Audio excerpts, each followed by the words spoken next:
býð ykkur velkomin til fundar og segi 657. fund bæjarstjórnar Mosbæjar settan.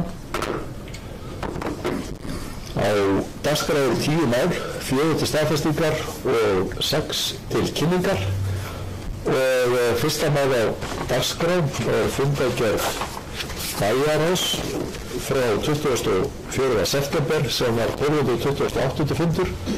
Orðið er laust í fundargerðina, Haraldur gjör svo vel.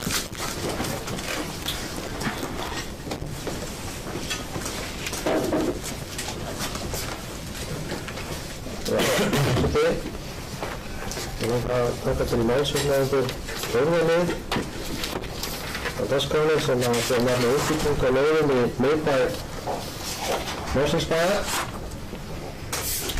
Þetta fjallar það að það eru áformað það að bæjaryfirvöldum að úthluta leiðum sem að núna heitir við Bjarkála 1-9. Þar eru fyrir skipulag, deiliskipulag miðbæjarins ráðgjöf getur risið 40 íbúðir í 5 samliggjandi húsum og bílagarðurum. Hér er lagt fram í bæjaráði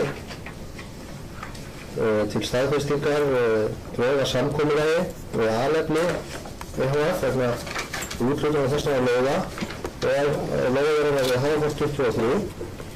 En á þeirri leið stendur hús í dag 1000 fermetra hús sem Alefli EHF á og leiður réttin til því tengdum. Þetta hús var byggt fyrir þá nokkuð mörgum árum, þó ekki svo mörgum, kannski 13-15 árum eða svo, samkvæmt þágildandi deiliskipulagi miðbæjarins.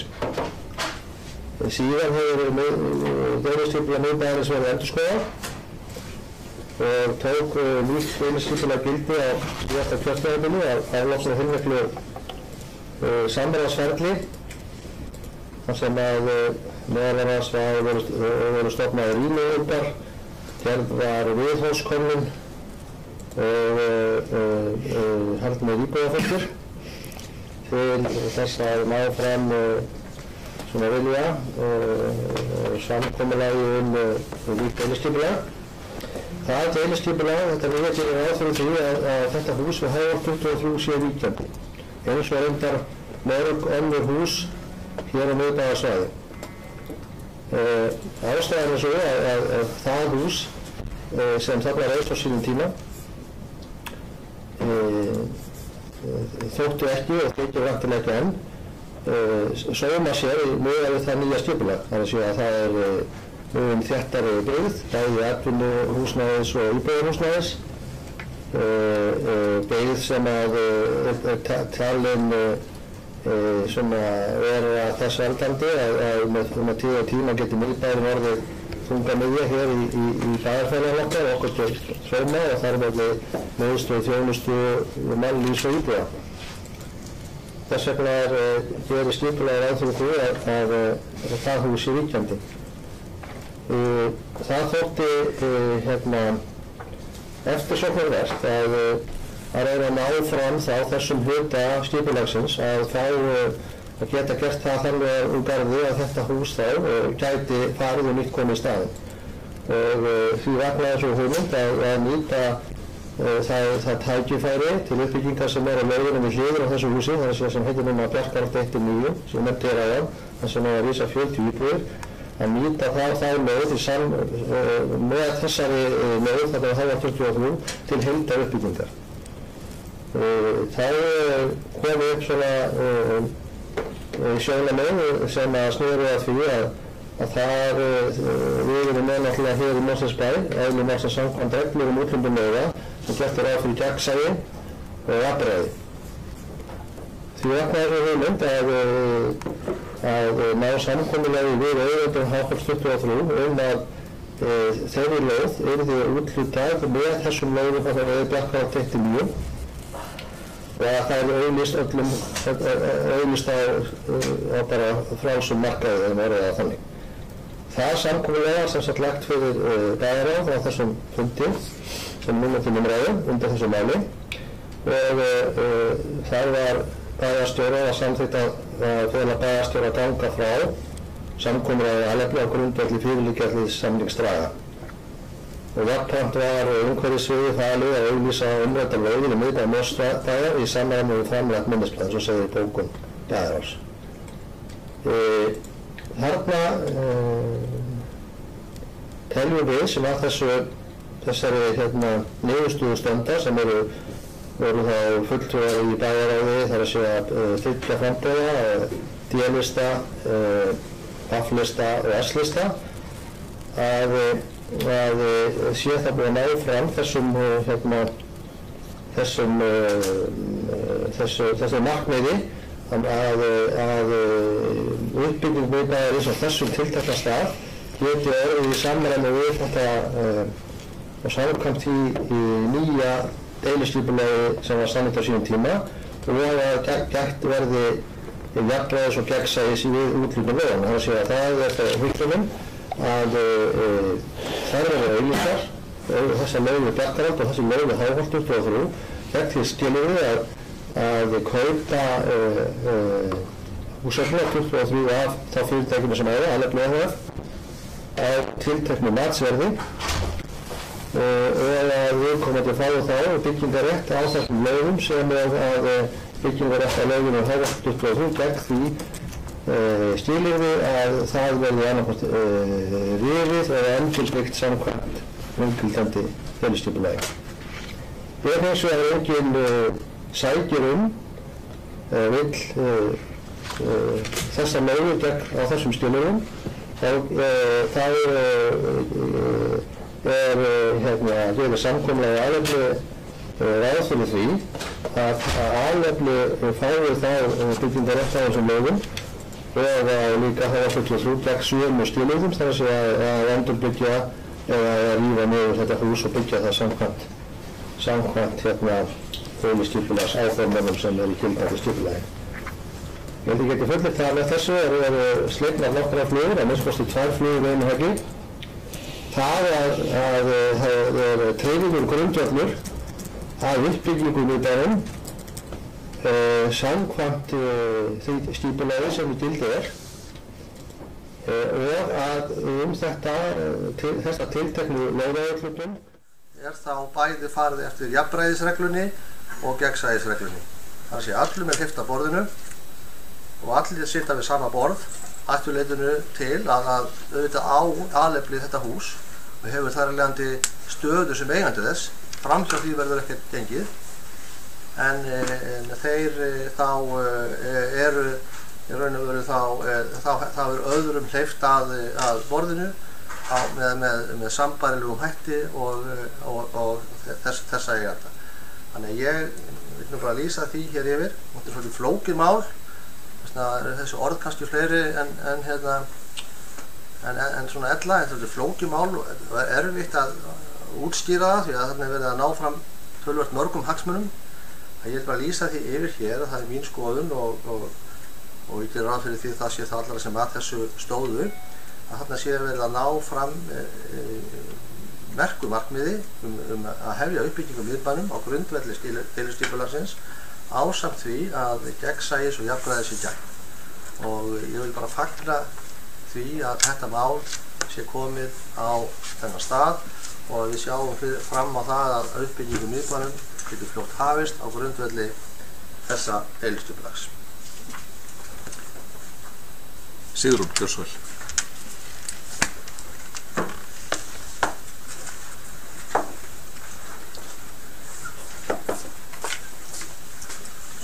Ágæti forseti, ég kem hér fram undir sama máli. Það er mál nr. 4 í fundargerð bæjarráðs nr. 1228 held ég að sé. Íbúahreyfingin var ekki samþykk því að þetta skipulag yrði samþykkt í bæjarráði og við bókuðum andmæli við því. Við teljum mjög óeðlilegt að Mosfellsbær tengi saman í útboði lóðir sem eru undir mismunandi eignarhaldi annars vegar bæjarins og hins vegar aðila sem þegar á eina af lóðunum, það er Háholt 23 og vitað fyrir fram að vill fá Bjarkarháslóðirnar til að byggja. Svo eru ýmsir þættir aðrir sem ég ætla ekki að rekja hér sem að við hefðum út á að setja. En það sem að mig langar að gera núna að bera upp aðra tillögu hérna í bæjarstjórn. Ég hafði samband við þjónustuver í gær og Aldísi og bað hann að senda mér úthlutunarskilmálana en samkvæmt úthlutunarreglum á að útbúa úthlutunarskilmála, sérstaka úthlutunarskilmála með svona útboði. Og náttúrulega á þeim þá samkomulagi náttúrulega byggja við byggingaraðila. Þetta eða við alefli sem sem að Mosfellsbær nú að gera samkomulag við. Og tillaga íbúðarhreyfingarinnar hljóðar svo: bæjarfulltrúi íbúðarhreyfingarinnar gerir að tillögu sinni að bæjarstjórn fresti afgreiðslu á þeirri ákvörðun bæjarráðs að samþykkja samkomulag Mosfellsbæjar og byggingafyrirtækisins Aleflis mögulega úthlutun á 5 fjölbýlishúsalóðum við Bjarkarholt 1-9 og Háholt 23. Það reynda 2 lóðir til viðbóta þar. Megin ástæðan sú að úthlutunarskilmála liggja ekki fyrir. Og mér langar aðeins að útskýra þetta nánar. Okkar hlutverk náttúrulega að tryggja alveg örugglega hagsmuni sveitarfélagsins. Í fyrirliggjandi drögum að samkomulagi kemur ekki fram hver ávinningur sveitarfélagsins af því Ávinningur Aleflis aftur á móti skýr, möguleg úthlutun 5 fjölbýlishúsalóða í miðbæ Mosfellsbæjar. Meiri hluti DV-lista hefur fært rök fyrir samkomulaginu við Alefli að það sé eina leiðin til að losna við verkstæðisbygginguna við Háholt 23 úr miðbænum. Í samkomulaginu niðurrif hússins hins vegar ekki sett fram sem skilyrði fyrir úthlutunum til Aleflis. Heldur einungis talað að sveitarfélagið hafi áhuga á að húsið verði fjarlægt eða endurbyggt. Þar sem niðurrif kemur þar ekki fram sem ófrávíkjanlegt skilyrði Mosfellsbæjar fyrir samkomulaginu, liggur ekki ljóst fyrir hvernig farið verður með byggingalóðina við Háholt og rökin fyrir samkomulaginu því að engu orðin. Það getur verið flókið mál að setja skilyrði eftir á og því brýnt að hinni sérstöku úthlutunarskilmála sem getið í úthlutunarreglum liggi fyrir áður en bæjarstjórn samþykki samkomulagið.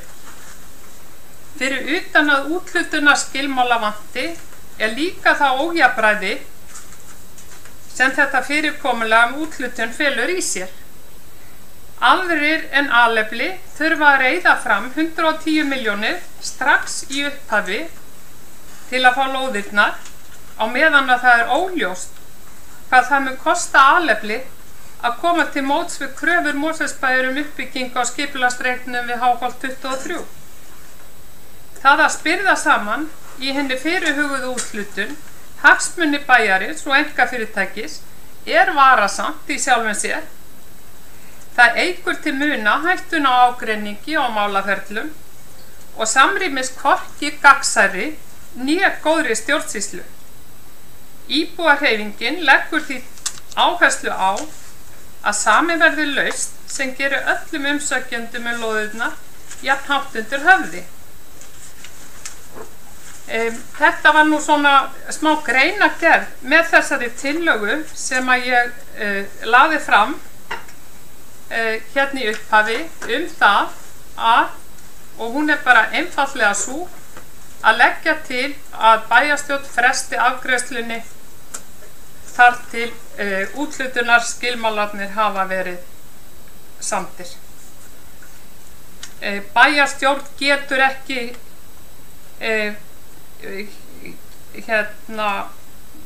verið þekkt fyrir það að þetta skilyrði sem ástæðan fyrir því að samkomulagið gert skuli ekki vera skýrara en svo í samkomulaginu. Ólafur Ingi, hversu vel?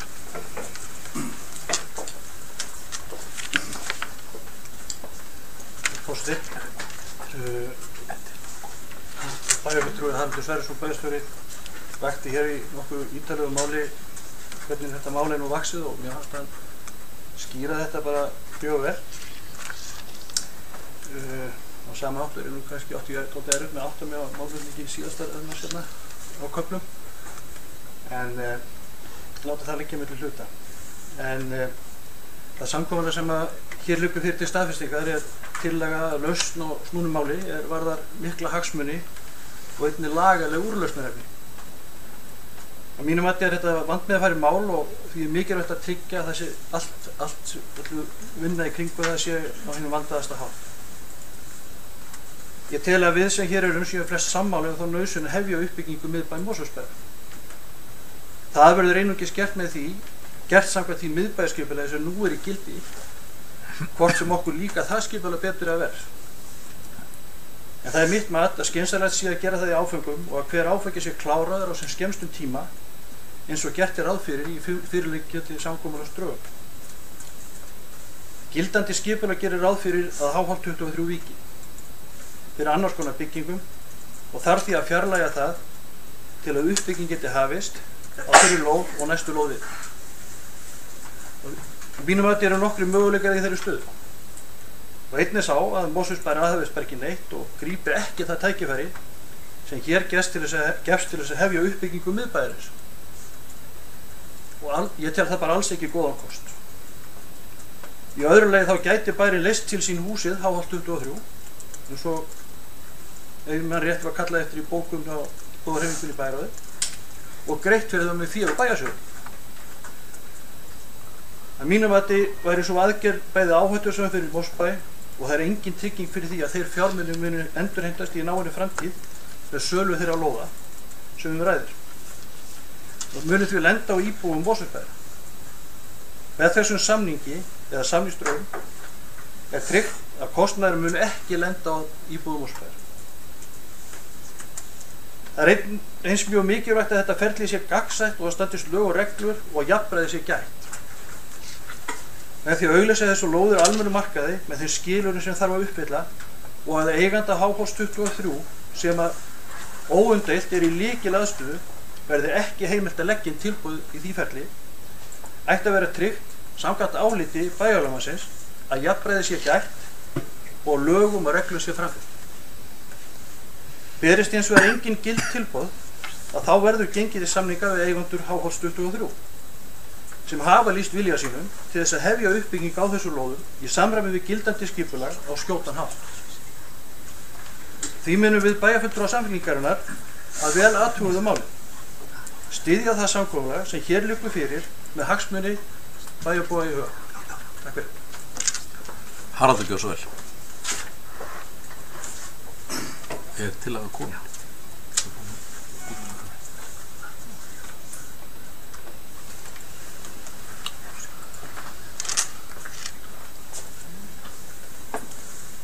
Ég vil bara byrja á því að leggja til að þessi tillaga efnist að vera felld. Hún í mínum huga bara í anda þess málflutning sem kom fram á bæjarráðsfundi þegar þetta tiltekna mál var rætt. Það vekur hins vegar athygli að hluta þeim rökum sem þá voru notuð ekki lengur greinilega talin gild.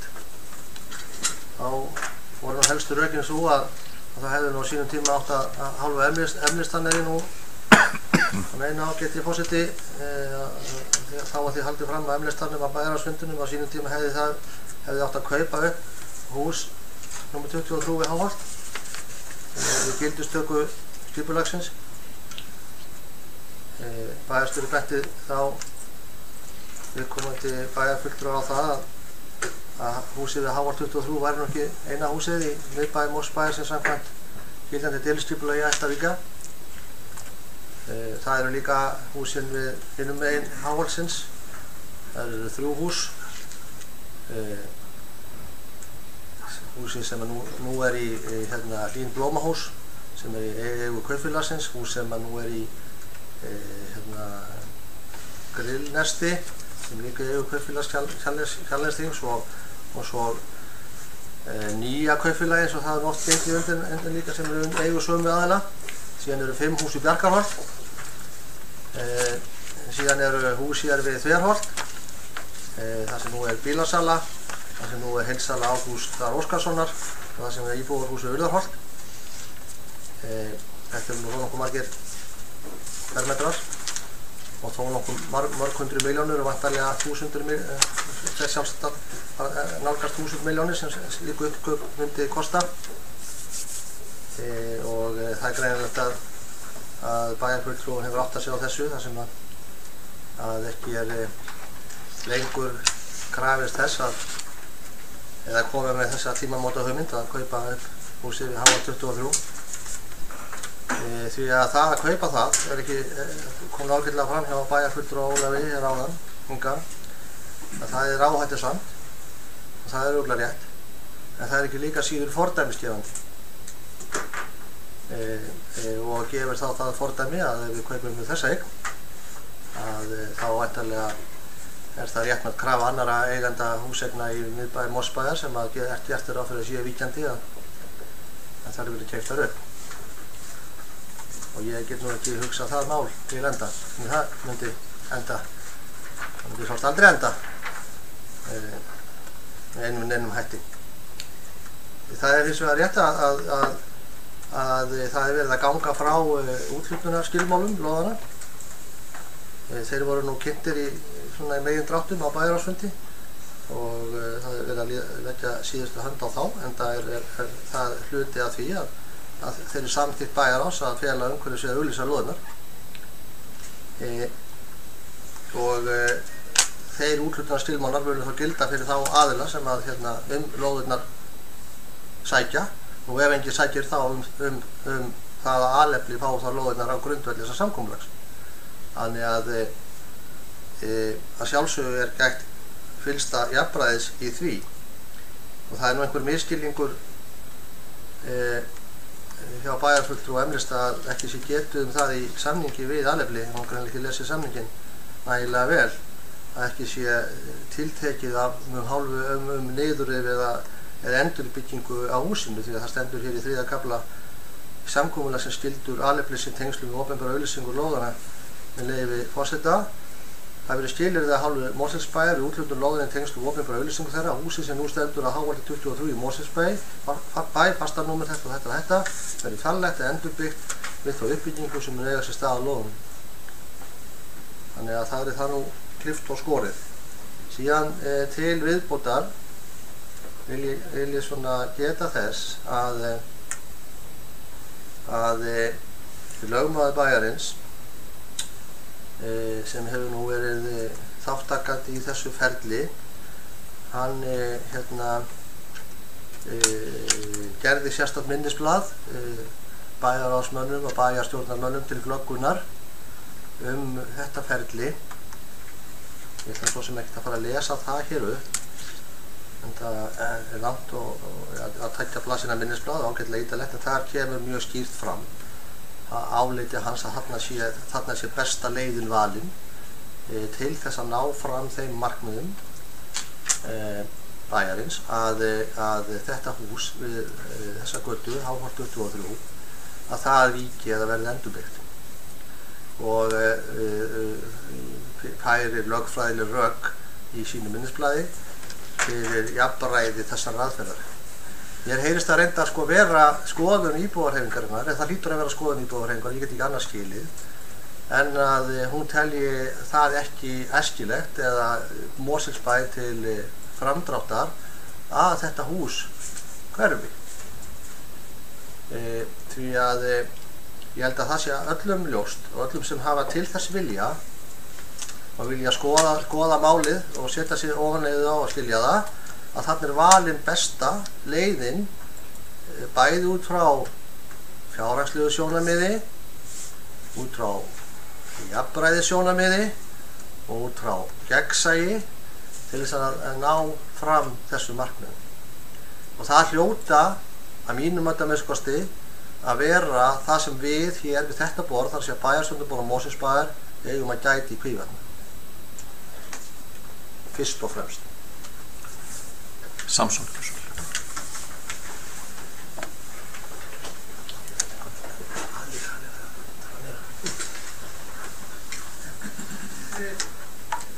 Það textaðast að vitna í það. Í samkomulagi við Alefli? Já, og hvað það? Kafli 3. Kafli 3. Kannski glemt að snúa Samson, Björnsvel. Já, fundarstjóri, bæjarstjóri og bæjarstjórn. Við hjá Samfylkingunum teljum mikilvægt að byrja uppbyggingu í miðbæ Mosfellsbæjar og eins og fulltrúi Samfylkingarinn Ólafur rækti hérna áðan eru nokkri möguleikar í stöðunni en líklegast allir síðri en svo tillaga sem liggur fyrir. Til að þær hugmyndir gangi eftir að byggð verði upp þróttmikill og vönduð miðbæjarbyggð í miðbæ Mosfellsbæjar eins og nýjar hugmyndir skipulag gera ráð fyrir en mikið hagræði í að einn öflugur aðili geti staðið uppbyggingunni. Umrætt svæði stendur á þeim stað í Mosfellsbæ þar sem gert ráð fyrir samkvæmt nýju svæðisskipulagi höfuðborgarsvæðisins að verði miðkjarni við norðurenda þróunar og samgöngu ás höfuðborgarsvæðisins. Á þessum ás gert ráð fyrir svokallari borgarlínu, hugsanlega léttlestakerfi, sem myndi hafa endastöð í þessum miðkjarna, sem miðbær Mosfellsbæ. Þetta gerir bæði kröfur að meðfram þróuna ásnum og sérstaklega í miðkjarnunum sem jafnframt samgöngumiðstöð sé byggð upp þétt og öflug byggð með blöndu á íbúðum og þjónustu. Þetta því verkefni sem að mörgu leyti annars eðlis en á öðrum hefðbundnum byggingarsvæðum og ábyrgð Mosfellsbæ mikil. Það því sérstaklega mikilvægt að væntanlegur samstarfsaðili því þetta verður samvinna sé öflugur og ábyrgur aðili og kostur að auka flækjustíð ekki með of mörgum hagsmunaaðilum. Takk. Já, það ekki rétt skil í hjá mér Samson að þetta fyrsti bæjarstjórnarfundurinn sem þú ert að setja? Jú. Þá bist ég velverðingar á því að mér láðist í upphafi fundar að bjóða þið velkomin til fyrsta fundar í bæjarstjórn. Þetta hjartalega velkomin. Og Sigrún Björnsvel.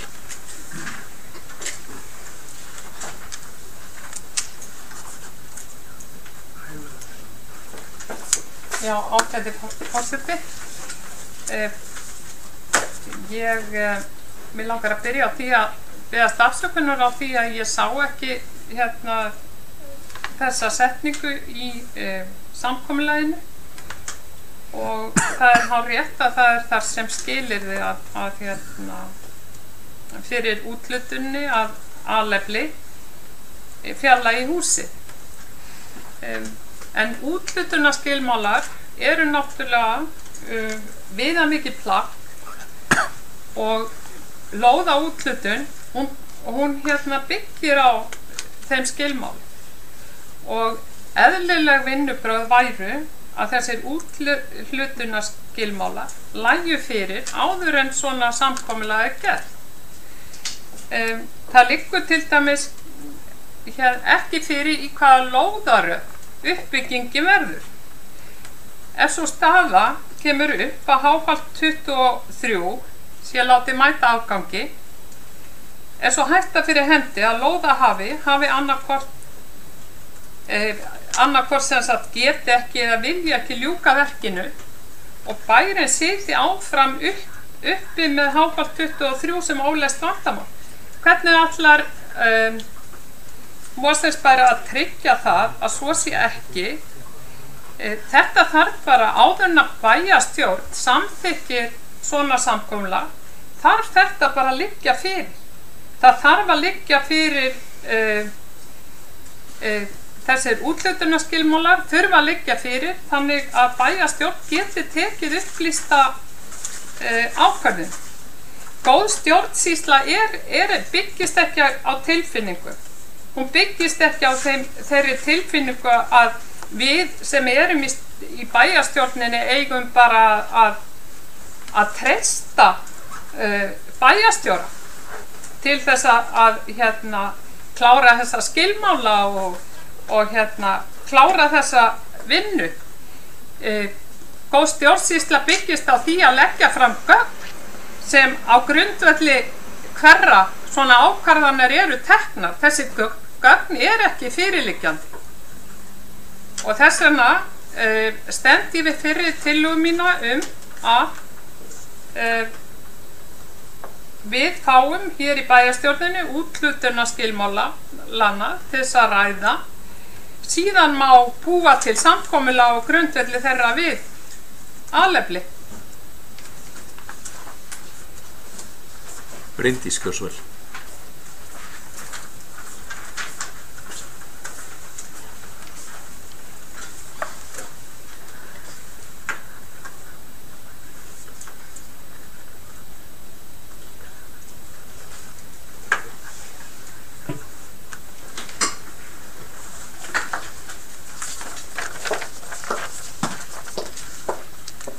Og kæru bæjarfulltrúar, ég ætla líka að fá að taka til máls undir þessu stóra og mikilvæga máli sem heitir uppbygging á lóðum í miðbæ Mosfellsbæjar og vert að geta þess að við höfum fjallað þetta í langan tíma.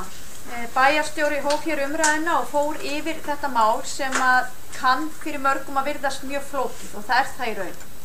Það einmitt þess vegna sem við tókum okkur nú góðan tíma og ræddum þetta í tvígang inn í bæjarráði og bæjarstjóri bauð öðrum fulltrúum að koma á fundi sín og lögmannsins sem hafa setið yfir þessu efni þannig að fólk gæti átta sig betur á þessu verkefni sem við stöndum frammi fyrir. En það sem sagt einfaldlega þannig að við erum með skipulag sem við unnum hér fyrir einhverjum árum síðan og það var ákveðið að horfa fyrst og fremst á gæði skipulags og hvernig við vildum sjá miðbæinn og bæjarstjóri fór ágætlega yfir þá vinnu sem átti sér stað hér á þeim tíma. Það var ákveðið að horfa ekki til þeirra húsa sem fyrir eru í sveitarfélaginu og ég held að það sé rétt út frá skipulagslegum forsendum ef við eigum að tryggja gæði miðbæjarins og uppbyggingu hans að þá getum við ekki horft til gamalla húsa sem standa þar fyrir. Við erum einfaldlega í þeirri stöðu að þarna stendur hús sem við flestir erum sammála að ekki til mikilla prýði og ekki þess eðlis að við viljum að standi í óbreyttri mynd í miðbæ Mosfellsbæjar og það á ekki þetta hús. Þannig að alveg eins og lögmaður bæjarins fer vel yfir í sínu minnisblaði þá eru tveir möguleikar í stöðunni ef við ætlum að hefja þarna uppbyggingu. Það annars vegar að bærinn kaupi húsið með þeirri áhættu sem hér hefur verið lýst nú eða það að gera eitthvað sambærilegt þessu. Það kom nú reyndar til tals hér fyrir einhverju síðan þegar þessir aðilar ósku eftir því að fá deilt út lóðum þarna við hliðina að það í raunverulega hvort að við hefðum geta úthlutað þá lóðum til viðkomandi aðila og þeir fari í uppbyggingu án þess að það yrðu auglýst sérstaklega. Bæjarstjóri kom líka ágætlega inn á það var okkar mat að það samræmdist ekki okkar vinnubrögðum að gera með slíkum hætti og við þyrftum að setja þetta í opið og gegnsætt ferli. Þetta eina leiðin til þess eða allavega hefur enginn komið með betri hugmynd að leið en nákvæmlega svo sem hér og búið að liggja yfir henni lengi. Og bæði að bæjarstjórum, embættismönnum hér og kjörnum fulltrúum og við lýstum því líka yfir á þessum bæjarráðsfundi að við í meirihlutanum höfum velt þessu mjög lengi fyrir okkur hvað hægt að gera til að hefja þarna uppbyggingu og þetta niðurstaðan. Þannig að þessi stjórnsýsla og það sem hér lagt til alls ekki byggt á einhverjum tilfinningum heldur mikilli og góðri vinnu bæði kjörinna fulltrúa og embættismanna hjá bænum.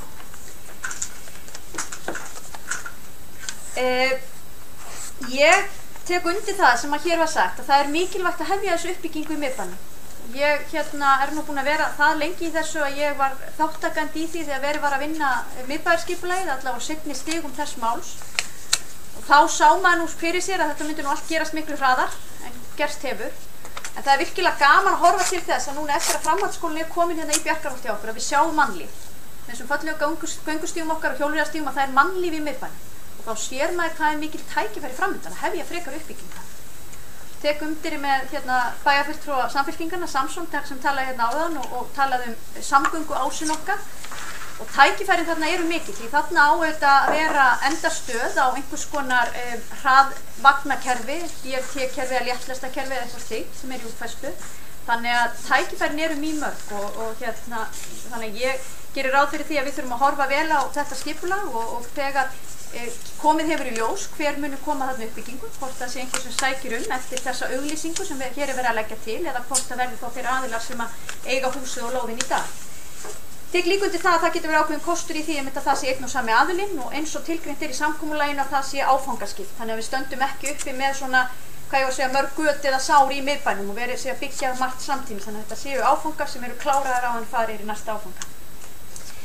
Þannig að ég get ekki fallist á tillögu fulltrúa íbúahreyfingarinnar hér að fresta þessu máli. Ég tel að það sé vel unnið, búið að fara vandlega yfir þetta mál og ég held að það séu mjög miklir hagsmunir í því fólki fyrir bæjarfélagið sjálft og alla íbúa hér að uppbygging hefjist á þessum reit sem fyrst.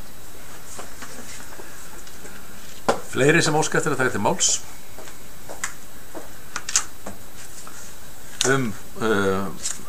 fundargerðina þá á öðru leyti. Ef ekki, þá er umræðum. Sigrún. Við langar að óska eftir því að það er greitt undan þetta atkvæði sérstaklega. Það leiðir af eðli máls það sem liggur fyrir tillaga. Þannig að við tökum þetta mál alveg fyrir sérstaklega. Og þá er umræðum fundargerð bæjarráðs lokið og við afgreiðum fyrst og sérstaklega 4. dagskrárlið þessara fundargerðar. Og það liggur hér tillaga fyrir frá M-lista íbúahreyfingarinnar. Hún er svohljóðandi: bæjarfulltrúi íbúahreyfingarinnar gerir að tillögu sinni að bæjarstjórn fresti afgreiðslu á þeirri ákvörðun bæjarráðs að samþykkja samkomulag Mósbæjar og byggingarfyrirtækisins Aleflis mögulega úthlutun á 5 fjölbýlishúsalóðum við Bjarkarholt 1-9 og Háholt 23. Megin ástæðan er sú að úthlutunar skilmálar liggja ekki fyrir. Þeir sem að samþykja þessa tillögu gjörðu svo ekki að merki. Takk fyrir og á móti. Tillagan er felld með 8 atkvæðum gegn 1. Þá ber ég upp afgreiðslu bæjarráðs í... Já. Hérna vilja fá örstuð fundarlega áður en að þú klárar líkur umræðum þessa fundargerð. Já, en ef við afgreiða áður en... Já. Ég vil líka fá bóka. Já, þess frekar. Já. Það við bara klárum þá afgreiðslu fundargerðarinnar. Að tillaga íbúahreyfingarinnar ef menn hafi ekki kynnt sér málefni málsins, það má skilja tillögu íbúahreyfingarinnar þannig að það sé verið að úthluta lóðunum núna til Aleflis. Já. En svona hljóðaði tillagan og hún var felld með 8 atkvæðum gegn 1. Þá er komið að því að afgreiða 4. dagskrárlið þessara fundargerðar. Þeir sem að samþykja afgreiðslu bæjarráðs gjörðu svo að gefa merki. Takk fyrir og á móti. Afgreiðsla bæjarráðs er samþykkt með 8 atkvæðum gegn 1. Það er, ég ætla að leyfa mér að bera upp fundargerðina að öðru leyti þá núna og síðan gerum við fundarhlé og það er opið fyrir bókanir við fundargerðina engu að síður þó að við séum búin að afgreiða fundargerðina.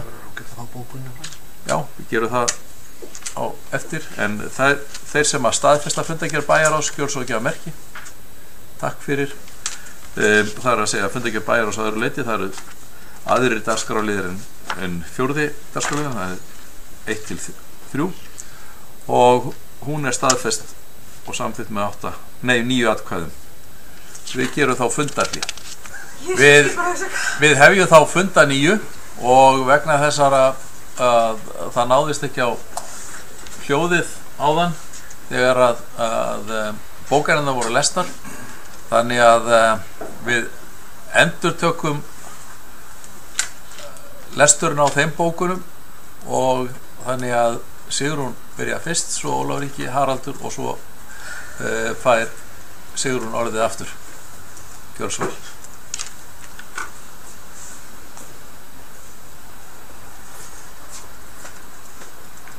Já, ágæti forseti.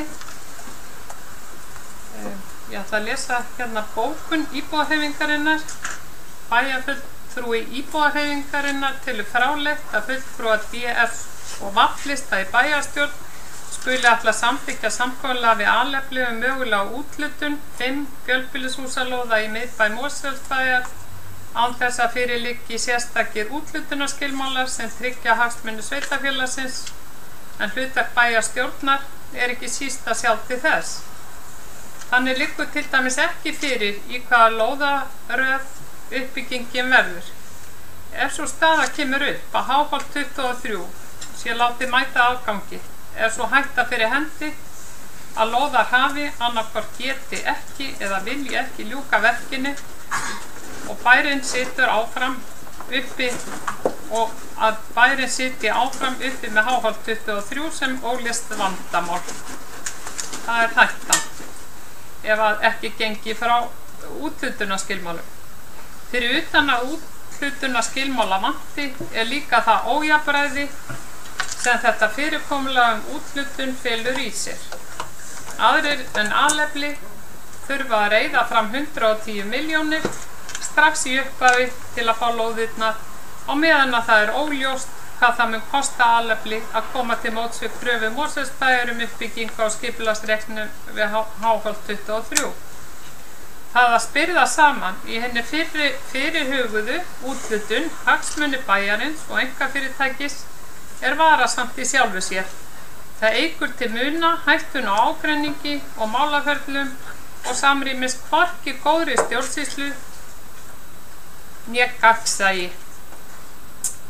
Íbúahreyfingin leggur því áherslu á að samin verði lausn sem gerir öllum umsækjendum lóðirnar jafn hátt undir höfði. Ólafur Ingi, gjör svo vel.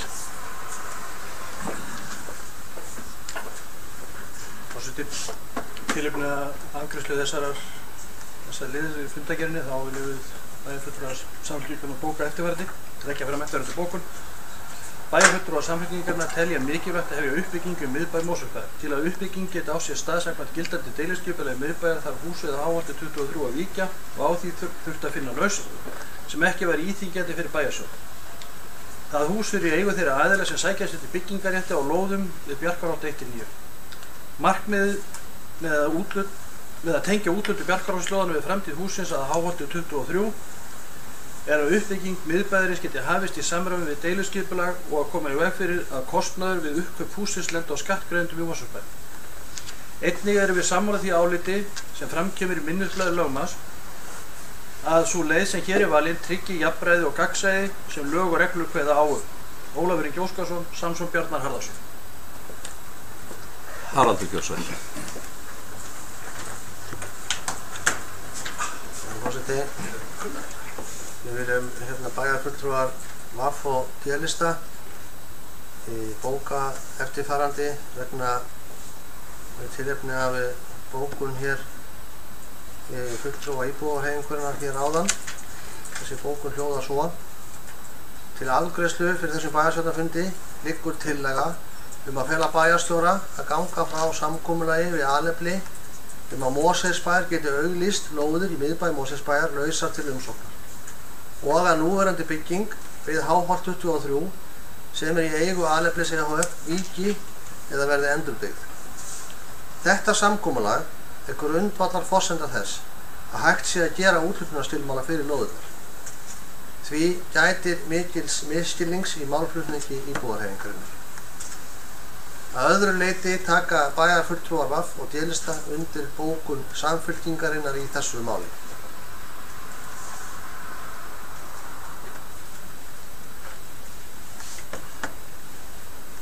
Sigrún, gjör svo vel. Þú varst búin að óska eftir því að fá bóka eftir.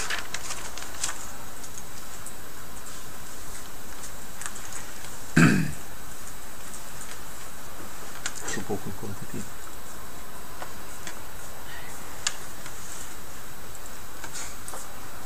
Já, ágæti forseti, mig langar að bóka við þessa bókun D-lista.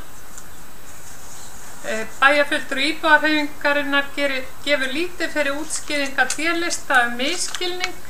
Ekki verður séð hvernig bæjarstjórn getur gengið frá samkomulagi við alefli möguleg úthlutun án þess að úthlutunarskilmála liggi fyrir. Ekkert hefur komið fram í máli D-lista sem breyti þeirri staðreynd. Haraldur, gjör svo vel. Forseti, bara út af þessu fyrsta lagi, þetta bókun D.A.F.-lista, ekki D-lista einvörðungur. Við fulltrúa íbúðarhreyfinguna að sýna þeim sem hér við þetta borð sitja virðingu. Það alveg ljóst að það alveg sama hversu miklum tíma eitt í að reyna að útskýra þetta mál, að það mun greinilega ekki ná í gegn. Þannig að ég held að tíma okkar hér við þetta borð sé kannski betur varið heldur en það. Þegar að fólk vill ekki kynna sér eða setja sér niður í hlutina, þá er árangurinn eftir því.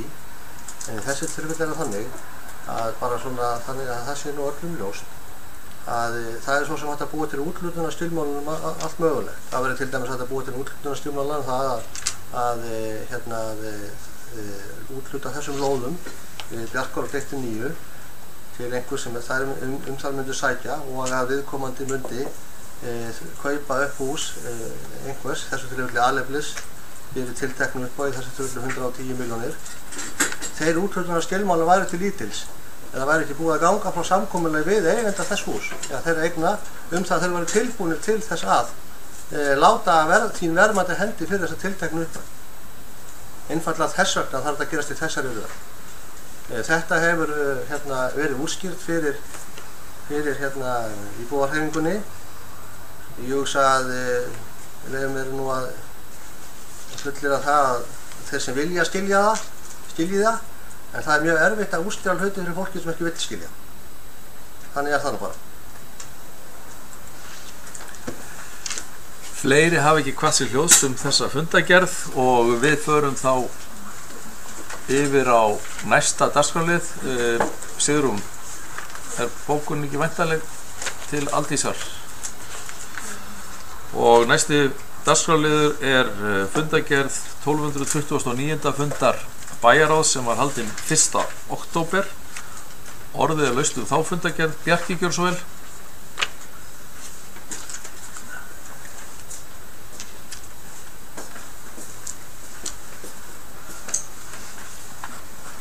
Já, forseti og ágætu bæjarfulltrúar.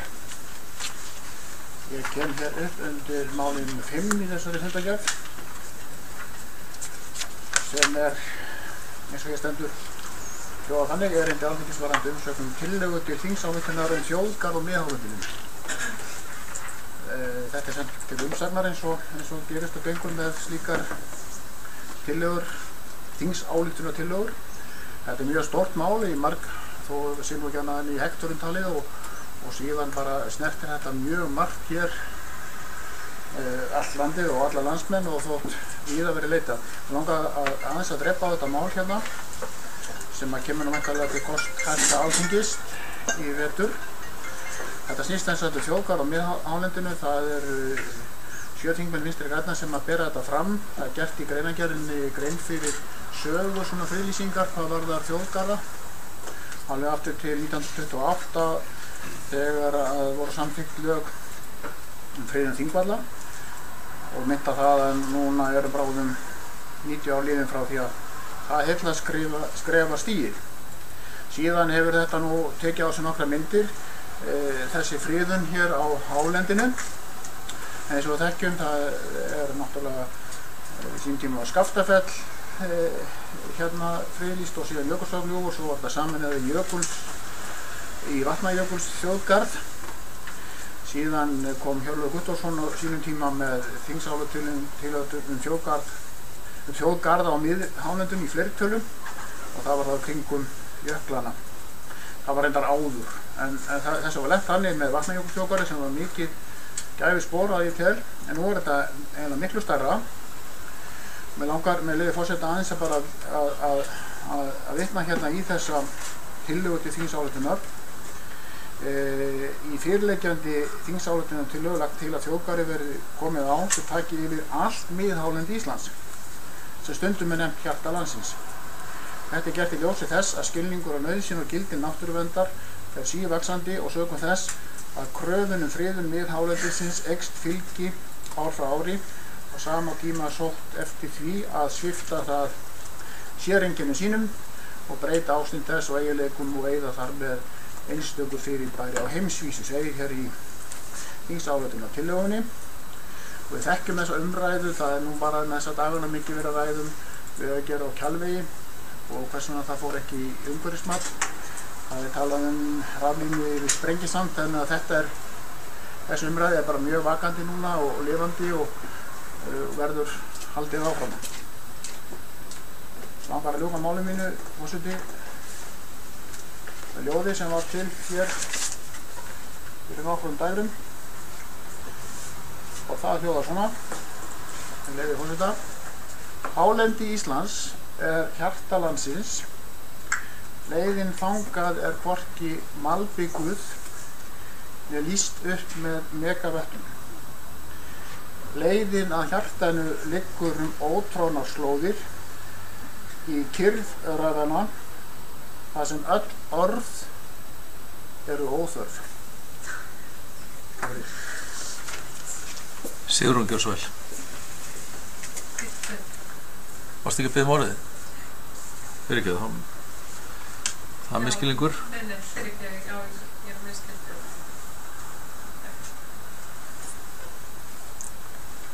Eru fleiri sem æski þess að taka til máls 1229. fund bæjarráðs? Ef svo ekki, þá umræðum lokið og fundagerðin borin upp. Þeir sem að staðfesta hana, gjör svo ekki á merki. Takk fyrir, hún staðfest með 9 atkvæðum.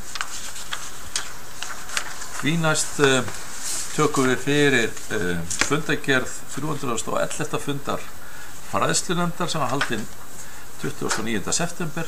Bryndís, gjör svo vel.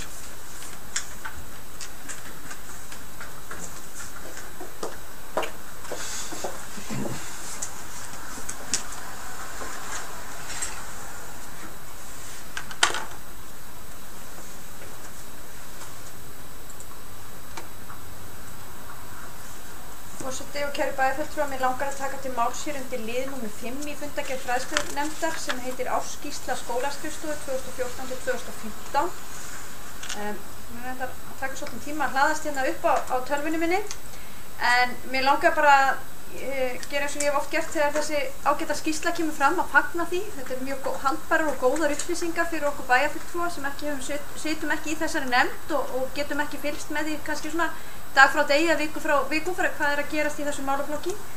Og þessar skýrslur eru almennt mjög vel unnar hjá fræðslusviðinu og upplýsandi og góð svona tölfræði fyrir okkur bæjarfulltrúana. Ég ætla að byrja bara að þakka fyrir það. Það er svona kannski, þetta var 2 mál sem að mér svona bara langaði að nefna hér. Og það er annars vegar daggæsla barna undir dagforeldrar. Og mér fannst áhugavert að lesa þarna fræðsluferð sem að dagforeldrar höfðu farið í með einhverju stuðningu og undirbúningu hér frá skólaskrifstofu og gott til þess að vita að það sé verið að þróa áfram þá þjónustu sem að felst í þjónustu dagforeldra. Hún er mjög mikilvæg þjónusta fyrir barnafjölskyldur hér í Mosfellsbæ og ég held að það sé mjög góð fyrirmynd að skólaskrifstofa með sína fagþekkingu aðstoði þessa aðila við að byggja upp ennþá betri þjónustu. Þannig að mér fannst þetta gott að heyra og ég veit að þessu verkefni sem hefur verið í gangi og áhugavert að nýta þann auð sem er inn á leikskólunum með heimsóknum og annað sem að vísa í og dagforeldrar almennt hafi aðgang að þeim viðburðum sem skipulegðir eru fyrir leikskólabörn og annað þess aftur. Ég naut líka kaflan gæsluvöllin sem að við rekum hér ennþá í Mosfellsbæ þó að mörg sveitafélög séu nú hætt slíkum rekstri.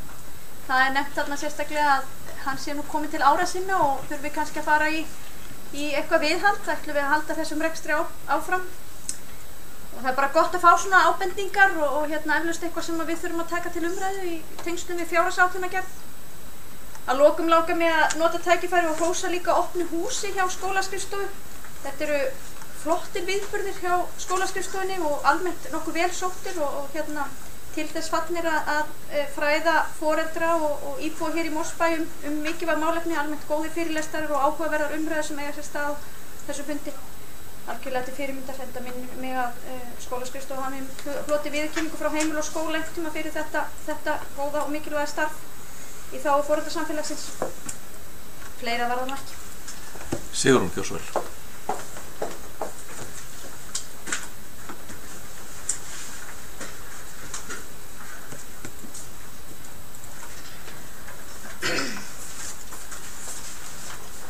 Já, ágæti forseti, ég kem hér upp undir sama máli, númer 35, og mér langar líka að nota tækifæri til að þakka skólaskrifstofu Mosfellsbæjar fyrir vandaða skýrslu.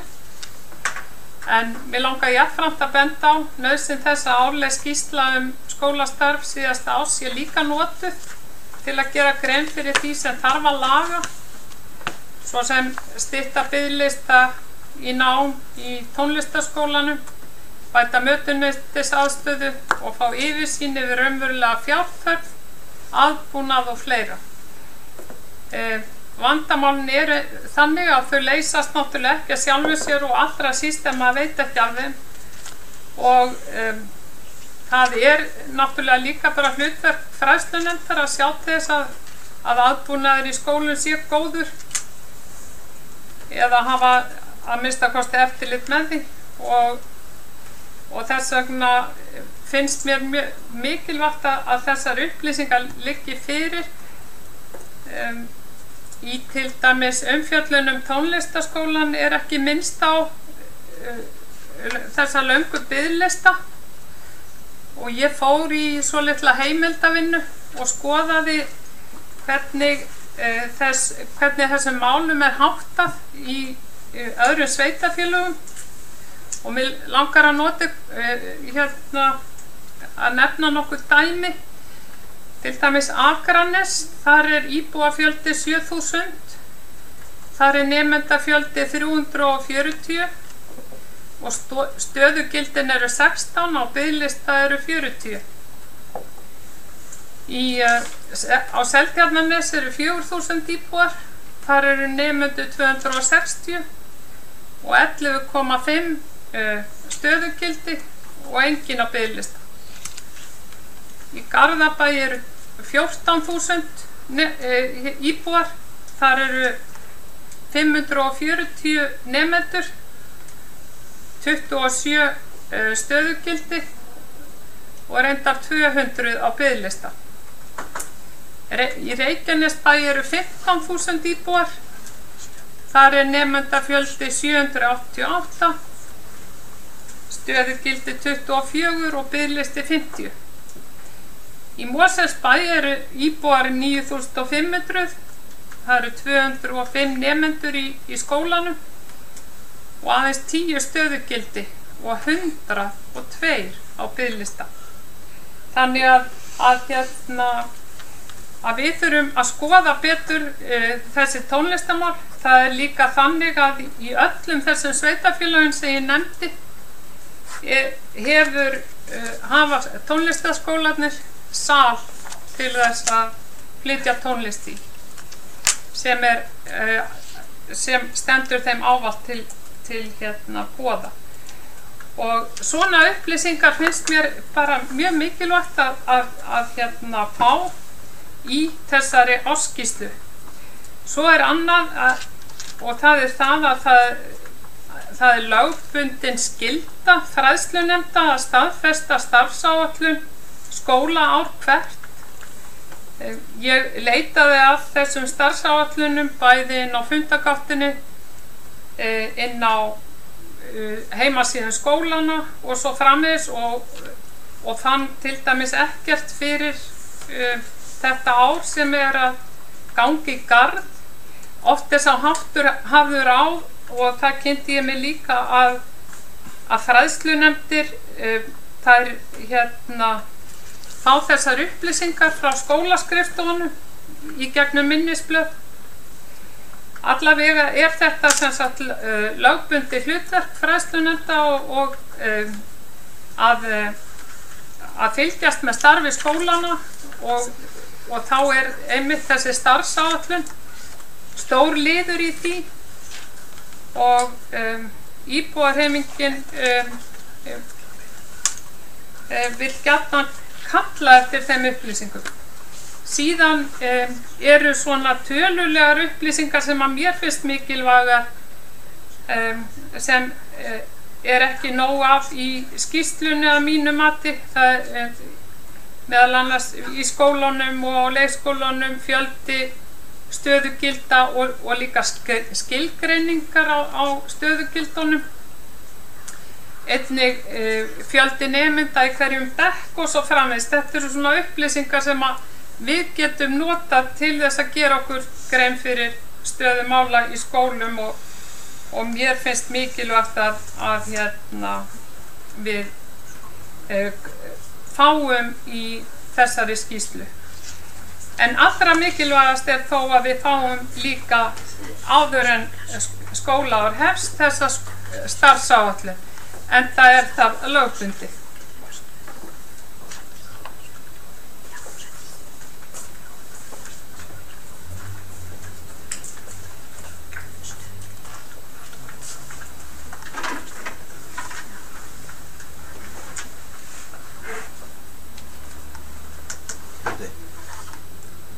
Já, Bryndís Gjörsvæl.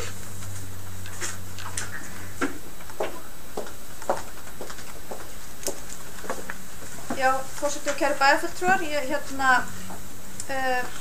í kjölfar á ræðu bæjarfulltrúar Sigrúnar Pálsdóttur þá bara fagna í því að málefni tónlistarskólana og listaskólan sé tekið sérstaklega til umræðu. Þetta mikilvæg stofnun hér í okkar sveitarfélagi og við þekkjum auðvitað mjög vel alla þá umræðu sem hefur verið í tengslum við tónlistarnámið og þann vanda sem tónlistarskólar standa frammi fyrir og þann ágreining sem verið hefur á milli ríkis og sveitarfélaga um þegar kemur að framhaldsstiginu. En ég hnaut þó það og það voru gagnlegar og góðar upplýsingar sem Sigrún fór hér með áðan og áhugavert að sjá hvernig þetta í öðrum sveitarfélögum. En ef ég tók rétt eftir og skrifaði það hér niður að þá sagði hún að væri 205 nemendur í tónlistarskóla Mosfellsbæjar, 10 stöðugildi og 102 á biðlista. Ég nokkuð að misskilja þegar ég sé hérna í skýrslunni að það séu 14,5 stöðugildi og nemendafjöldi sé 222. Ég get ekki betur séð að það sem er hér í skýrslu skólaskrifstofu á blaðsíðu 38. Þannig ég velti fyrir mig hvort það sé einhverjar aðrar upplýsingar eða allavega þetta það sem stendur hérna í skýrslunni, þannig að ég hef ekki aðrar upplýsingar en þær.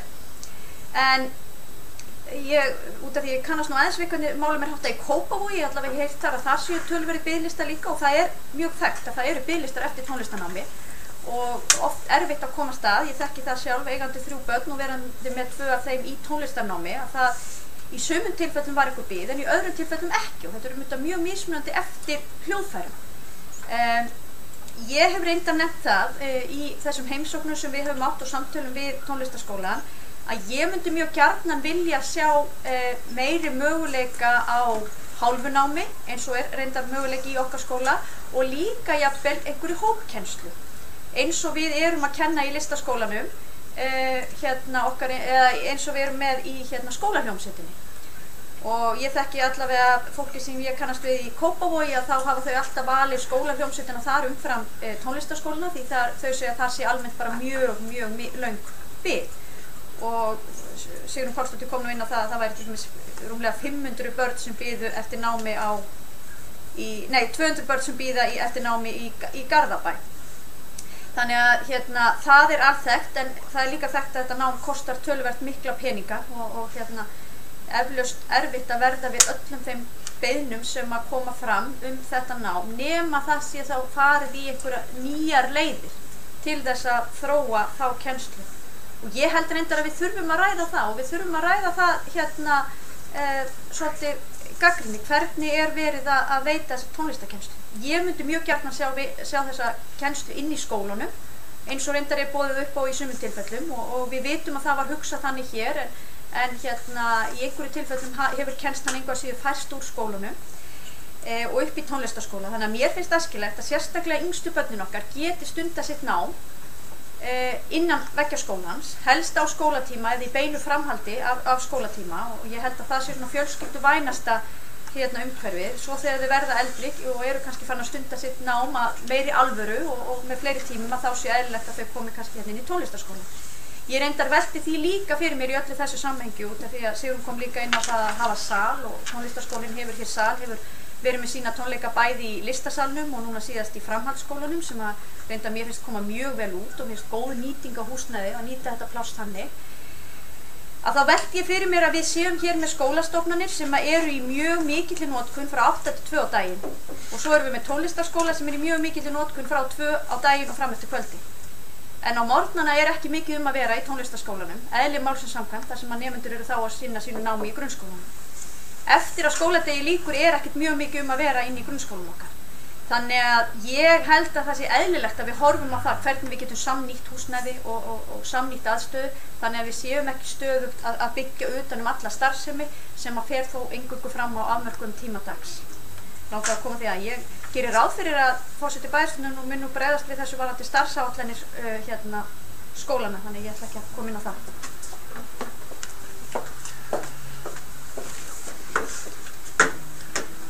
Já, ég ætla ekki að sjálfa mér orðið. Varðandi starfsáætlanir, ég nú að reyna að næ nú ekki að fara í gegnum það að sjá að skoða allar fundargerðirnar frá því hjá fræðslunefnd, en samkvæmt starfsáætlun þá er gert ráð fyrir almennt að starfsáætlanir séu teknar fyrir að vori. Það er það sem að hefur almennt verið.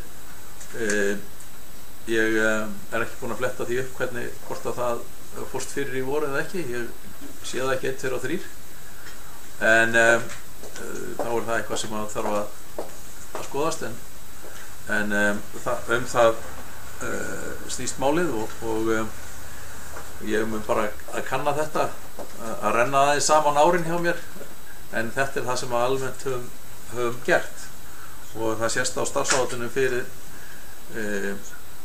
þetta skólár að þetta eigi að vera á dagskrá í vor, en fleira er það ekki. Fleiri sem æskja þess að taka til máls? Sigrún, gjörðu svo vel.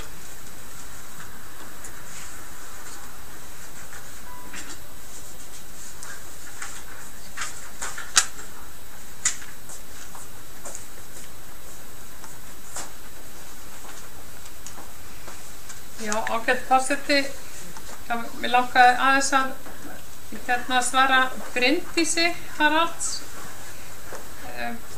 varðandi þessar tölur. Í Kópavogi enginn á biðlista eftir námi í tónlist, ekki heldur á Seltjarnarnesi. Þar er allavega samkvæmt þessum upplýsingum sem að ég fékk. Það getur verið að það sé einhver vitleysi í þessu og ég ætla bara að kanna það, en þetta er samt svona sirka það hvernig ástandið er í Mosfellsbæ, þar sem að ég sagði áðan. Það eru frá því fyrir í sumar þessar upplýsingar sem að ég var með. En síðan þetta með starfsáætlanirnar, það sem að ég notaði til að reyna að hafa upp á þessu, það var bara leitarvélin inn á fundargáttinu, sko. Þannig að ég fór í gegnum bæði fræðslunefndina, bæjarstjórnina, bæjaráði og svo framvegis, og fann ekki að þetta allavega undir þessu hugtaki væri neitt efni. En það má vel vera og mér þætti bara þá gott að fá upplýsingar um það. Varðandi salinn, þá verður að segjast eins og að framhaldsskólinn er mjög óheppilegt rými fyrir tónleikahald eða bara fyrir hljóðfæraleik. Það er sérstakur filter í loftinu sem að dempa hljóð, sem er ekki það vinsalasta sem að hægt er að hugsa sér í varðandi tónlistarflutning. Þannig og til dæmis núna síðastlið vor þá var listasalurinn, hann var upptekinn vegna myndlistasýningar og hann var það ansi mikið á síðasta starfsári. Þannig að skólinn, hann hefur ekki í neitt hús að venda, og bara tónlist er menningarlega svo mikilvægur þáttur í okkar lífi að við þurfum bara að standa vel að henni og þess vegna finnst mér líka að þegar við erum að fara svona yfir skólári eins og í svona áskýrslu, að það verði að liggja fyrir hvar skóin kreppir og hvar ekki og hvar hægt að bæta sig og hérna með hvað maður getur verið ánægður og svo framvegis. Haraldur Gjörsson. Já, forseti, sem eiginlega nú til þess að koma upp og taka þátt í þessari umræðum, þessa ágætu skýrslu skólaskrifstofunnar, og ég hef nú einsent mér að gera það ekki, en hérna sko það má alveg örugglega stækka tónlistarskóla Mosfellsbæjar og listaskóla og að kenna fleiri nemendum í þeim ágæta skóla. Það er hins vegar bara svo einfalt að það kostar peninga og það kostar mikla peninga af því að tónlistarkennsla er dýrt nám. Þegar að verið er að ákvarða svona hluti þá er þetta náttúrulega bara þannig að það er verið að útteila á einni köku og ef við ákvaðum að við til dæmis vilja ákveða það núna að þessar fjárhagsáætlanagerðir eða einhverja fjárhagsáætlanagerðir komandi ára sem við vonandi getum nú gert að auka framlög til tónlistarskólans til þess að setja ráða fleiri kennara og kenna fleiri börnum. Þá, minnst hvort þessu staðan núna, þá þarf að ákveða það hvað á það að taka þá peninga, þá þarf að taka það einhverjum öðrum verkefnum sem að, við erum að sinna. Og það er mjög gott sko að geta staðið upp og sagt við skulum auka þetta og hitt, en að koma svo og segja hvernig við erum að lesa það, það er hins vegar oft erfiðara. Ég vona nú að með tíð og tíma þá vangist nú hagur sveitarfélaga með þeim hætti að tekjugrundvöllurinn hækki og stækki og við getum sett meiri peninga í tónlistarskólann. Við séum öll sammála um það. Hins vegar finnst mér vont þegar að fólk kemur hér upp og heldur einhverju fram sem er tóm endaleysa. Sýnt og heilagt. Það að segja að það sé engin aðstaða til tónleikahalds fyrir tónlistarskólan. Bara tóm vitleysa. Við höfum til dæmis heilan hlékað. Það er hingað til í 60 ár þótt bara ágætis hús til tónleikahalds og eru þeir þar sem þar fara inni bara held ég tildulega stoltir af því að fá að gera það. Mér sýnist að það sé nú bara heilmikil eftirspurn hjá einum þegar þekktustu listamönnum landsins að fá að koma þar fram. Ég gerir ráð fyrir því að nemendur tónlistarskólans og starfsmenn þess séu ánægðir með að nota það hús sem að núna hefur verið skapað grundvöllur til. Og mér finnst vont þegar að bæjarfulltrúar koma svona fram að halda einhverju svona endemis rugli fram, sýnt og heilagt, ég veit ekki í hvaða tilgangi. Mér sárnar það og mér finnst það leiðilegt. Listasalurinn er líka sjálfsögðu til fyrir tónlistarskólanum. Það kom fram og það var útskýrt fyrir bæjarfulltrúar, þetta var til umræðu daginn, að það hefði verið ákveðið misskilningur síðastliðið vor milli forstöðumanns bókasafnsins og skólastjóra listaskólans og sem hefði farið það í sér að listasalurinn var upptekinn ákveðt á daga sem að tónlistarskólinn þurfti á þeim að halda. Það kom líka fram í þeim útskýringum að það væri búið að laga þau samskipti og það kæmi ekki fyrir aftur. Og enn og aftur heldur bæjarfulltrúar því fram að það sé engar lausnir í þessu bæjarfélagi og það sé allt í kalda koli. Þetta er leiðilegt og þetta er óþarfi og þetta er ekki í þágu lýðræðisins. Sigrún Gjörsson.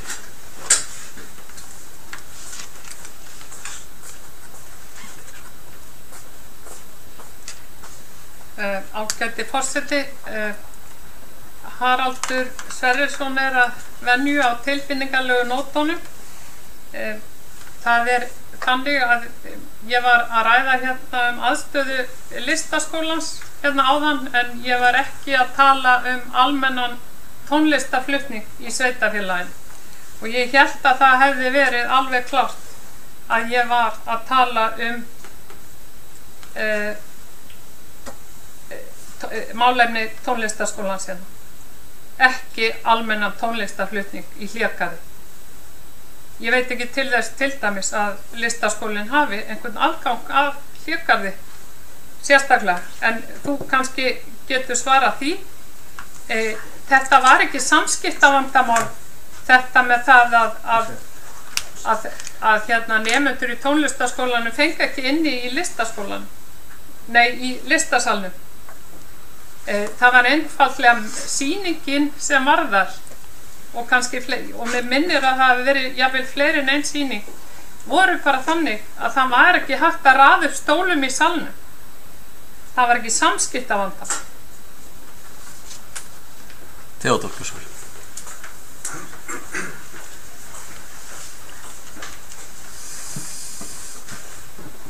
Forseti, bæjarfulltrúar. Það er ekki kannski komið á þetta beint, en allavega bara það sem að Sigurður minntist á hérna áðan starfsáætlun skólana. Þá er það rétt að það á að staðfesta á hérna samkvæmt 7. grein laganna grunnskólanum, en hins vegar ef að við víkjum okkur á heimasíðu skólanum okkar varmála áfensk, þá eru starfsáætlunni þar sem ég gerum ráð fyrir að hafa farið í gegnum nefndir bæjarins. Þannig að það skal kynna sér á heimasíðu skólana. Takk. Haraldur Björnsson. Já, forseti, ég veit ekki, ég kannski tala svona óskýrt. Þá þarf ég kannski að reyna að vinna eitthvað bug á því, ef svo en ég talaði nú hérna áðan og sagði það ekki mjög skýrt að ég var að tala aðstöðu fyrir tónlistarskólann. Bæjarfulltrúi Sigurður Pálsson fullyrti það hér í ræðustól að tónlistarskólinn hefði engin hús að vernda. Það var orð hennar. Ég sagði að það var í fullt af húsum að vernda fyrir tónlistarskólann. Ég segi það þá aftur ef ekki skilist. Þau hús eru til dæmis hlégarður með nýjum samningi nýtingu hlégarðs. Það hefur verið útskýrt fyrir bæjarfulltrúanum, en eins og oft þegar eitthvað er útskýrt fyrir henni, þá næst ekki skilningur það. Það var líka útskýrt fyrir bæjarfulltrúanum að það hefur verið ákveðin samskiptavandi eða samskiptaleysi eða misskilningur milli stjórnenda bókasafnsins og tónlistarskólans við niðurröðun á nýtingu listasalarins í fyrra. Og sem hefði gert það að verkum að tónlistarskólinn hefði ekki getað nýtt sér þá aðstöðu eins og til stofnað á þeim tímapunkti. Það var líka útskýrt fyrir bæjarfulltrúanum að það hefði verið rætt og unnið bugur á þessu máli. Þannig að það mun ekki verða sett upp þannig að sýningar í þessum ágætarlistasal verði með þeim hætti þegar að tónlistarskálið er með sína tónleika að það sé ekki að nota undir það. Það var líka útskýrt daginn fyrir bæjarfulltrúan. Enn og aftur kemur bæjarfulltrúin upp og heldur einhverju öðru fram. Það verður það bara svo að vera, en þetta er samt svona, hvort sem að bæjarfulltrúan líka það betur að vera. Fleiri sem að æskja þess að ræða fundagerð fræðslunefndar. Kolbrún Gjósvel.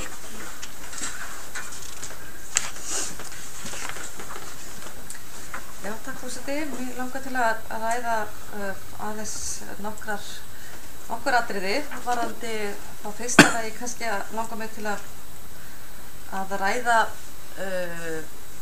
liðnúmer, nú man ég ekki hvað hann er, hérna varðandi foreldra áheyrnarfulltrúan í fræðslunefndinni. Það er lið númer 7. En mér langar samt til að hefja málmynd undir liðnum áskýrsluna sem við vorum að ræða áðan. Þetta kannski fer bara svolítið saman. Þar er liður sem stendur foreldrasamstarf á blaðsíðu 24 í skýrslunni. Og mér langar til að lesa, fá með leyfi forseta, að lesa hérna örstutta klausu varðandi það. Þar stendur sem sagt blaðsíðu 24 foreldrasamstarf, markmið og áherslur í foreldrasamstarfi. Foreldrafélög voru starfrækt í öllum skólum Mosfellsbæjar. Markmið þeirra starfsemi er að stuðla að velferð barna, efla hag skólanna og koma á sem bestu samstarfi heimilis og skóla. Foreldrar eru ávallt velkomnir að dvelja börnum sínum í skólanum og taka þátt í starfi þeirra á leik. Ný lög sem sett voru í júlí 2008 gera ráð fyrir aukinni aðkomu foreldra að leik- og grunnskólastarfi. Foreldrar eiga meðal annars að gera umsagnir allar meiri háttar breytingar á skólastarfi, skólanámskrám og skóladagatali.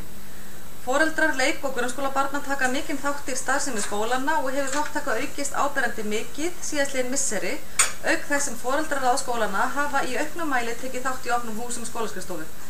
Foreldrar leik- og grunnskólabarna eiga rétt til setu í fræðslunefnd með málfrelsi og tillögurétt þá langar mig kannski til að víkja máli mínu að lið númer 7 varðandi áheyrnarfulltrúan, því það virðist vera komin upp einhver staða, óskiljanleg og sorgleg staða sem komin þar upp varðandi val á áheyrnarfulltrúa til setu í fræðslunefndinni.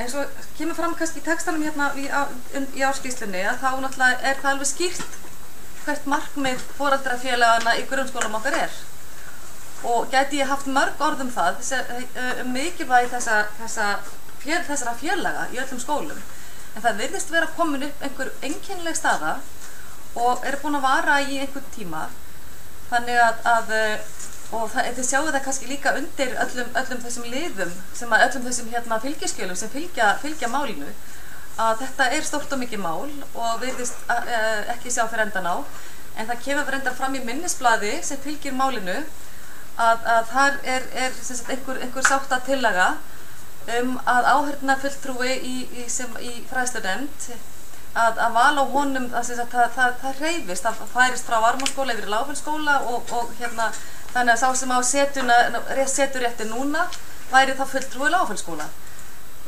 Ég veit það ekki, þetta sáttatillaga, en vantarlega og vonandi leysa foreldrar þetta sjálfur í sínum hópi. Þetta ánáttúrulega ekki að verða ágreiningsefni, við erum fyrst og fremst að hugsa náttúrulega velferð barnanna okkar og sem foreldri í þessum bæ, þá skora ég nú á stjórnir foreldrafélagana að leysa þennan ágreining og við getum haldið áfram að byggja hér upp öflugt foreldrastarf. Þannig að þessi staða bara, hún leysist sem fyrst. Þannig að þarna liggur fyrir ákveðin sáttatillaga og ég vonandi að hún verði rædd í hópi foreldra og það virðist vera mikill hiti í þessu bara í kringum þetta mál allt saman, en vona ég svo sannarlega að þetta mál leysist sem allra fyrst. Svo langar mig kannski bara undir öðrum lið það sem fram kemur að fræðsluskrifstofan hafi fengið styrk. Það sýnir nú kannski hvað það mikil dýnamík í starfi skólastarfinu hér í Mosfellsbæ, að þegar var sótt styrk í sprotasjóð og því sem skrifstofan síðan fékk. Það kannski lýsir því hvað hér gott og öflugt starf í gangi í okkar ágæta bæ. Annars þakka ég bara fyrir mig. Ég ætla að gefa sjálfum mér hér rétt aðeins orðið. Varðandi það sem að Kolbrún kom inn á í sambandi við foreldrafulltrúa eða áheyrnarfulltrúa foreldra í fræðslunefnd, þá var því máli frestað á síðasta fundi í þeirri von að það næðist samkomulag innan foreldrasamfélagsins það hvernig þau veldu sinn fulltrúa og ég veit að það hafa verið haldnir fundir sem að skólaskrifstofan hefur staðið fyrir með foreldrum eða fulltrúum foreldra og ég vona að þessu miði allt í rétta átt, en hvar það nákvæmlega statt í augnablikinu þori ég ekki og hef ekki skoðun á því hvar það statt, en það allavega búið að halda frekari fundi í því með það markmiði að leiða fram sættir og það vonandi að þessu miði í rétt átt. En það kannski rétt líka að fyrst að vera að nefna sprotasjóðin, að það eru fleiri styrkir sem að hafa fengist til skólasamfélagsins. Það endurmenntunarsjóðurinn sem að hefur líka úthlutað og svo Erasmus Plus styrkur líka sem að Þannig að það allt hið besta mál og ánægjulegt að slíkir styrkir fáist. En Sigrún gjör svo vel.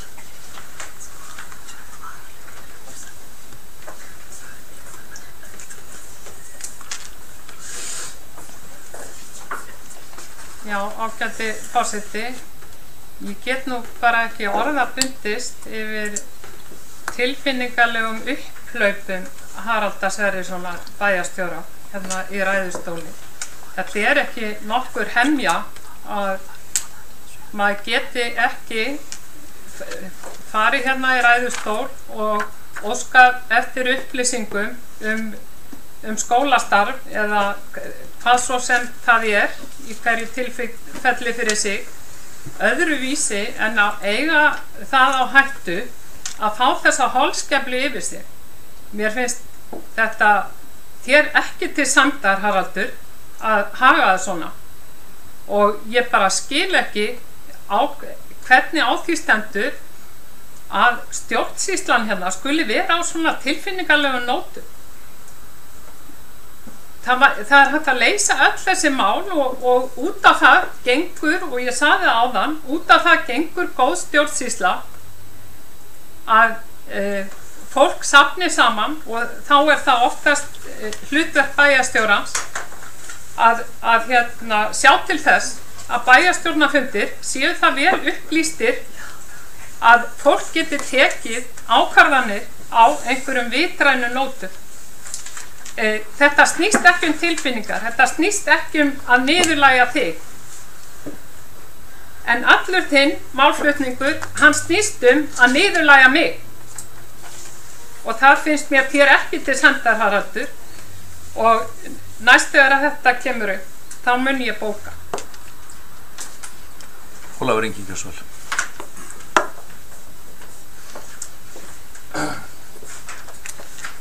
Ég ætla að byrja því að þakka fyrir þessa ágætu skýrslu frá skólastöðu. Hún er mörguleyti upplýsandi. Ég tók líka tekið undir það að það er kannski eitt og annað sem maður kannski saknar út svona, en mannanna verkar ekki fullkominn og vissilega má bæta eins og hluti, en ég ætla svo sem ekki að fjalla hana, það er búið að fjalla hana svolítið hérna, bæði málefnilega og svo mjög tilfinningalega, en ég ætla ekki að fara inn í þá umræðu.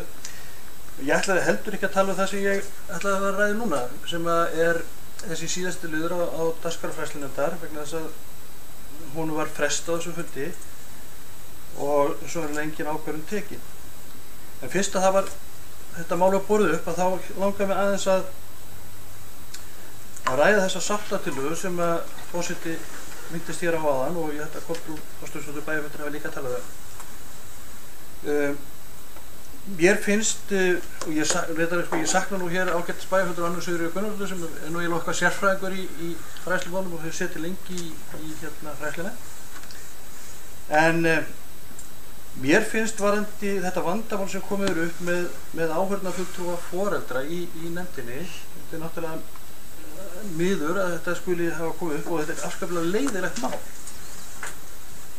En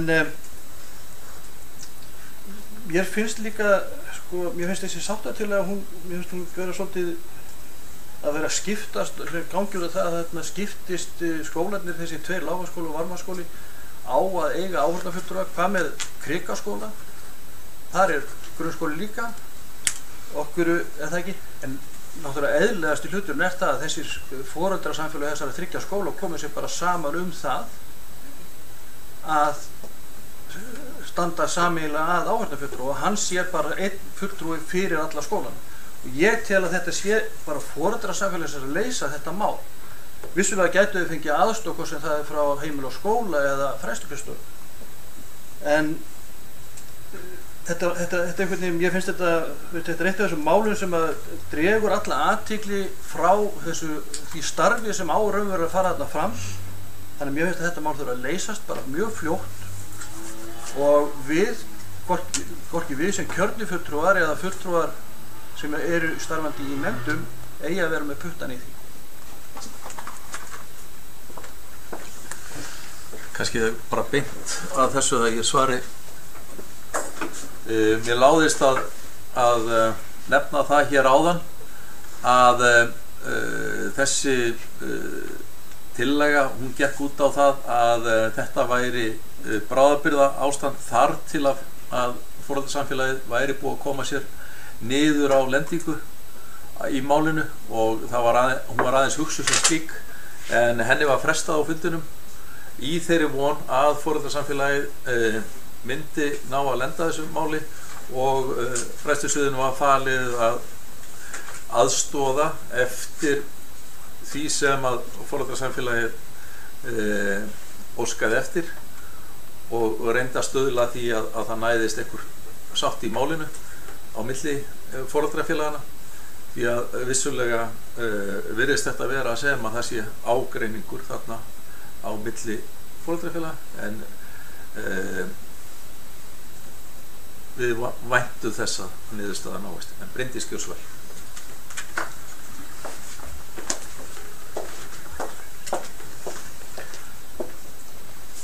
Forseti, kæru bæjarfulltrúar, ég óskaði eftir því að taka til máls hér undir ræðu bæjarfulltrúa íbúðarhreyfingarinnar Sigrúnar Pálsdóttur, sem fannst að öllu óviðeigandi og ég held að við verðum að passa okkur öll hér inni að við erum að tala hér í bæjarstjórn Mosfellsbæjar og við þurfum að stýra umræðinu hérna þannig að hún sé málefnaleg og fagleg. Það kann vel að vera að okkur greini á það hvernig við forgangsröðum hér fjármunum. Og það kann vel að vera að bæjarfulltrúi íbúðarhreyfingarinnar telji að það eigi að setja meiri fjármuni í tónlistarskólan og það eigi að útvíða tónlistarskólan í sérstakar sal sem að þau geti gengið að alltaf vísum. En það var svo sem ekki umræðuefni hér, heldur var það áskýrsla skólaskrifstofu sem var að fara yfir þá starfsemi sem á sviðinu og það sannarlega líka listaskólinn. Það sem fór fyrir brjóstið á bæjarstjóra og mér einni og eflaust fleirum hérna inni var þegar bæjarfulltrúi íbúðarhreyfingarinnar lét þau orð falla að tónlistarskólinn hefði ekki nein hús að venda, því það einfaldlega rangt. Og það held ég að sé það sem fór fyrir brjóstið okkur að bæjarfulltrúar láti slíkt út úr sín. Þetta hefur ekkert með einhverja persónu og tilfinningar að gera og ég held að við ættum algjörlega að strika það út úr umræðinu. Við getum svo sjálfsögðu rætt það hér þegar kemur að fjárhagsáætlunargerðinni sem við erum nú að fara að ræða núna á næstu vikum, hvernig við ráðstöfum okkar fé og hvort að við höfum eitthvað ráðrúm til að setja meiri fjármuni inn í tónlistarskóla og þá hvaðan við tökum slíka fjármuni. Og þar held ég umræðan eigi að vera og hún þarf að vera málefnaleg því þetta snýst eingöngu forgangsröðun fjármuna. Og út af því að það er búið að telja hérna upp ýmsa sali og ég fór yfir það hérna í minni ræðu áðan að mér finnst persónulega við ekki nýta húsnæði bæjarins nægjanlega vel. Og mér finnst þar að leiðandi órökrétt að tala fyrir því að setja enn meiri fjármuni í ný húsnæði eða nýjar umbúðir utan einhverja þarfir þegar ég held að við eigum nægt húsnæði og getum nýtt mun betur. Og bara þannig að það var mín röksemd í málinu. Tónlistarskólinn hefur aðgengi að fullt af sölum þó að þeir hafi ekki innan síns skóla, síns húsnæðis sal sem þeir geti gengið í þegar þeir eru að halda tónleika. Heldur eru þeir hérna úti í annarkvort listasal, framhaldsskólanum, hlégarði eða grunnskólanum sem hafa sali. Ég hef reyndar bara út af því það að fara yfir það að framhaldsskólinn hentaði illa til tónleikahals. Ég hef allavega setið 2 tónleika hjá tónlistarskólanum þar sem að þessi tónleikar eru haldnir í andirinu sem virkilega fallegt í framhaldsskólanum okkur. Ég hef allavega ekki fundið fyrir því að hljómgæðir þar séu með þeim hætti að það sé ekki bjóðandi okkur foreldrum og nemendum tónlistarskólan. Mér hefur fundist það bara ganga ykkar vel og hef ég setið marga líka viðburði í þessum framhaldsskóla þar sem að tónlistaratriði hafa verið flutt. Þannig að það var nú það sem ég vildi segja hér áðan varðandi þessa ræðu og ég bara legg til að við tökum málefnilega umræðu þetta þegar kemur á fjárhagsáætlunargerðinni. Bara aðeins fyrst að ég er búið að tæpa á þessu máli áheyrnarfulltrúi foreldra í fræðslunefnd, þá langar mér að ítreka það hvað er mikilvægt fyrir okkur sem bæjaryfirvöld og skólayfirvöld að eiga gott samstarf við foreldra. Það er algjört lykilatriði í þessum málaflokki. Ég hef sjálf lengi starfað í þessum málaflokki, satt lengi í stjórn heimilis og skóla. Það sem við vorum meðal annars að berjast fyrir því þegar verið var að setja grunnskólalögin árið 2008 að réttu foreldra og foreldra til setu í bæði skólaráðum og í skólanemndum væri virtur. Og okkur fannst að þá sem störfum í þeirri hreyfingu mikið fagnaðarefni að ná þessu í gegn.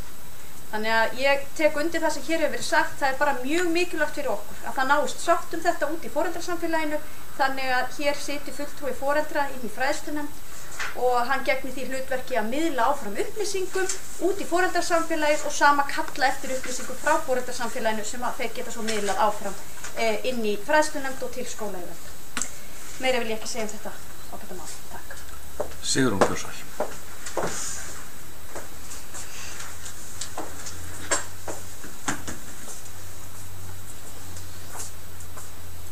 Já, ágæti forseti, mér langar enn og aftur að beina athyglinni að því að ég var að tala skólaskýrsluna, áskýrslu skólaskrifstofu. Ég var að óska eftir því að við fengjum upplýsingar raunverulega stöðu mála í skýrslunni og við fengjum upplýsingar þau vandamál sem þar við að etja og út á það gekk mín fyrirspurn eða út á það gekk minn málflutningur. Hann snerist ekki fjármuni eins og Bryndís var að tala Þetta mál snerist það að lýsa því hvernig aðbúnaðurinn og að íbúðarhreyfingin óskar eftir því að svona upplýsingar komið fram í áskýrslu. Af því að ef við ekki höfum þessar upplýsingar þá getum við ekki starfað. Bæjarstjórn þarf að hafa upplýsingar hvernig raunveruleg staða mála til þess að geta starfað. Og það snerist þetta mál og þess vegna vil ég líka bóka til að hafa þetta nú allt á hreinu. Og ég á ekki að lesa bókunina. Gjörðu svo vel. Bæjarfulltrúi íbúðarhreyfingarinnar þakkar skólaskrifstofu Mosfellsbæjar fyrir vandaða skýrslu en bendi jafnframt á nauðsyn þess að árleg skýrsla skólastarf síðasta árs sé líka notuð til að gera grein fyrir því sem þarf að laga, svo sem stytta biðlista í nám í tónlistarskólanum, bæta mötuneytisaðstöðu og fá yfirsýn yfir raunverulega fjárþörf, aðbúnað og fleira. Vandamál leysast ekki að sjálfu sér og því mikilvægt að ræða þau í fræðslunefnd, enda hlutverk hennar að sjá til þess að aðbúnaður skólanna sé í lagi. Í ljósi þess að það lögbundið skylda fræðslunefndar að staðfesta starfsáætlun skóla ár hvert kallar íbúðarhreyfingin eftir starfsáætlun skólana fyrir árið 2015-16. Mér langar líka að taka til máls undir þessum lið sem var reyndar frestað á síðasta fræðslunefndarfundi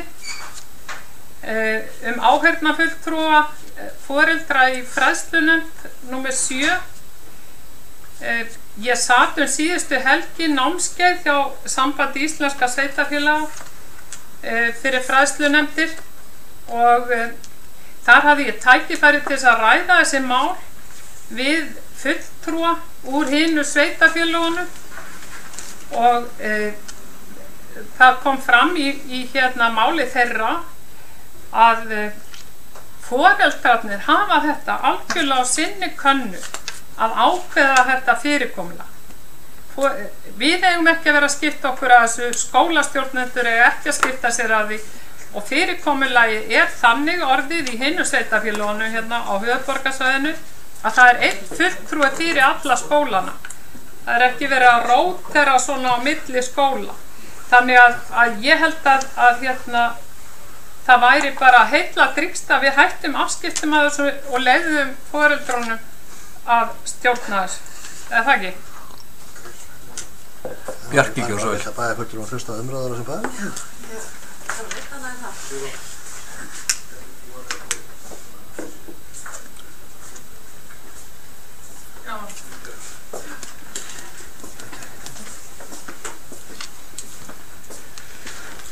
Já, forseti og ágæti bæjarfulltrúar, ég kem hér upp undir sama lið.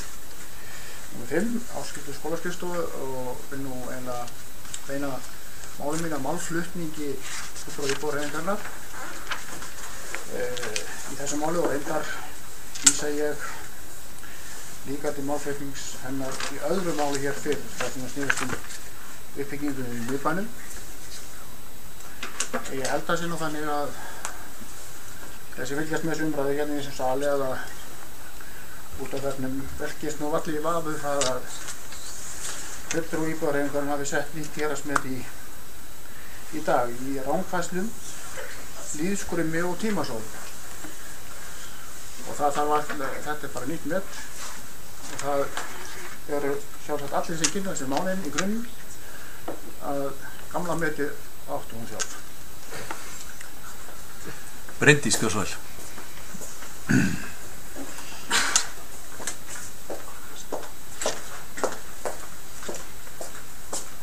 Forseti, kæru bæjarfulltrúar, enn aftur, vonandi í síðasta skiptið undir þessari fundargerð ársskýrslu skólaskrifstofu. Ég bara tek eftir því að það hér bókað í fundargerð fræðslunefndar að ársskýrslan sé lögð fram. Ég lít þannig á að þegar við erum hér í bæjarstjórn að kjósa eða tilnefna okkur fulltrúa inn í fræðslunefnd að þau fari með þetta hlutverk fyrir okkur. Það eru samþykktir fyrir nefndina þar sem hlutverk þeirra er útskipt. Ársskýrsla skólaskrifstofu er lögð fram í fræðslunefnd og ég geri þá kröfu til nefndarmanna okkar í fræðslunefnd að telji þau eitthvað athugavert eða eitthvað rangt eða eitthvað vanta inn í þessa skýrslu, þá komi það fram þar. Alveg eins og við tókum sambærilega umræðu á fundinum hér síðast líka skýrslu frá skólaskrifstofu, þá sálfræðiþjónustuna og eitthvað annað, að ég treysti þessari nefnd til að fara með þetta mál. Það getur vel verið að bæjarfulltrúi Sigrún Pálsdóttir hafi einhverja ákveðna skoðun og hún situr ekki í fræðslunefnd og auðvitað er öllum frjálst að koma hér og segja sína skoðun á þessari skýrslu og leggja fram bókanir. Ég er ekki að halda öðru fram. En ef það vantar einhverju upplýsingar inn í skýrsluna eða það er einhverju ábendingar að eitthvað mætti setja fram með öðrum hætti, að þá treysti ég því bara að það komi fram í fræðslunefnd og það komi þá þannig matur til okkar næst. Ég tek heilsugar undir að þá að nota þessar skýrslur, þá að nýta þær til þess að vinna að enn betra starfi. Ég lít ekki svo á að þetta sé eitthvað huglegt mat starfsmanna skólaskrifstofu þegar þeir skrifa þessar skýrslur, heldur eru þeir að fara yfir upplýsingar og þeir eru að leggja fyrir okkur upplýsingar, þannig er ákveðin tölfræði í gangi. Hvort að það eigi að vera eitthvað ennþá frekar upplýsingar eða meiri eða ítarlegri, það er ágætis umræða, en ég held að hún eigi bara heima inn í fræðslunni. Það vildi ég segja um þetta og varðandi lið númer 7 sem er áheyrnarfulltrúi foreldra í fræðslunefnd, bara svo það sé öllum ljóst og þá líka bæjarfulltrúi Sigrún Pálsdóttir að þá vill enginn hér að ég tel, ég innan fræðslunefnd hlutast til það hver er fulltrúi foreldra. Það er alveg hárrétt hjá Sigrúnu að það er ákvörðun foreldra samfélagsins.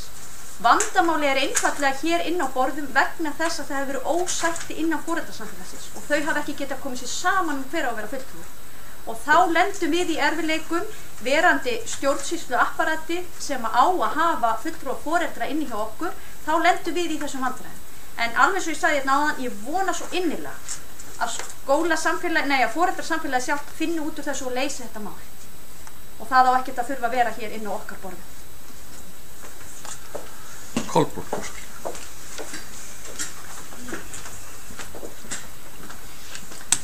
Já, takk forseti. Sannarlega var málinu frestað, málinu nr. 7 varðandi áheyrnarfulltrúann, en maður svona einhvern veginn getur samt ekki orðabundist, en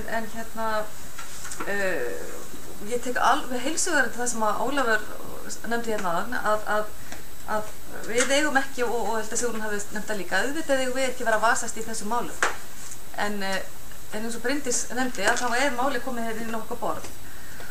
Og ég væri nú örugglega síðasta manneskjan til að nefna það hér og blanda mér í þessi mál, því að sjálf var ég nú í fjöldamörg ár foreldrafulltrúi hérna niðri í Varmaskóla og veit hvaða góða starf fór fram þar og fer vonandi fram ennþá. En ég ætla nú bara að fá að vera svolítið á tilfinningalegu nótum núna, þess að nefna það svolítið hér í dag. Og mér svíður þessi staða sem komin upp í foreldrasamfélaginu og ég held hún sé einstök. Þannig ég vona það að þetta má leysist sem allra fyrst. Þannig að hérna svona okkur og foreldrum og börnum, sérstaklega börnum hér í bænum fyrir framdráttar, að þá vona ég þetta mál verði ljúki sem allra fyrst og foreldrafélagin leysi þetta mál sjálf og ekki þurfa að leysa það og ekki leysist það neins staðar annars staðar en þar. En þetta var tillaga sem kom þarna fram og ég las hana bara á blaðinu eins og allir aðrir. Hvort að fólki hugnast hún eða ekki, veit ég ekki en auðvitað er það óska staðan að við sem bæjarstjórn þurfum ekki að vera að vasast í þessu máli. Máli leysist á farsælegan hátt og verði einn fulltrúi valinn sem mun vera fulltrúi foreldra. Takk fyrir. Theodór Kjörsson.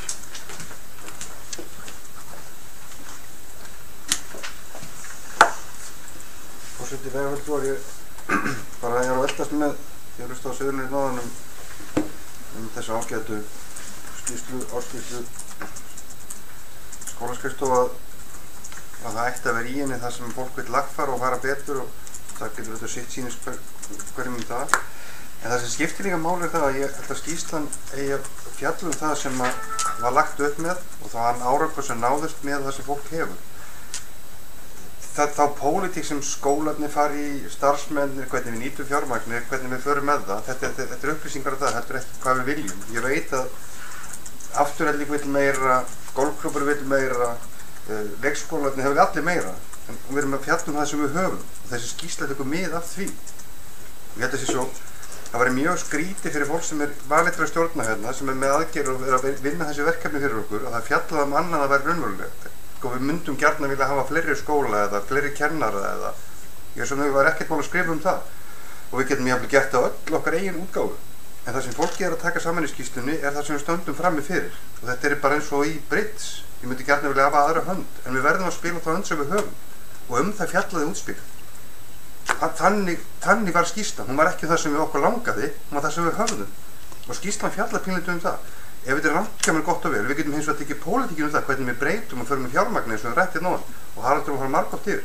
Viljum við hætta að láta peningi eitt og færa það yfir í annað, það bara ákvörðun sem við tökum hér. Og þá verður skýrslan öðruvísi. Við getum lagt áherslu. En fólkið sem skrifa skýrslan tekur það sem við erum með í höndun raunverulega.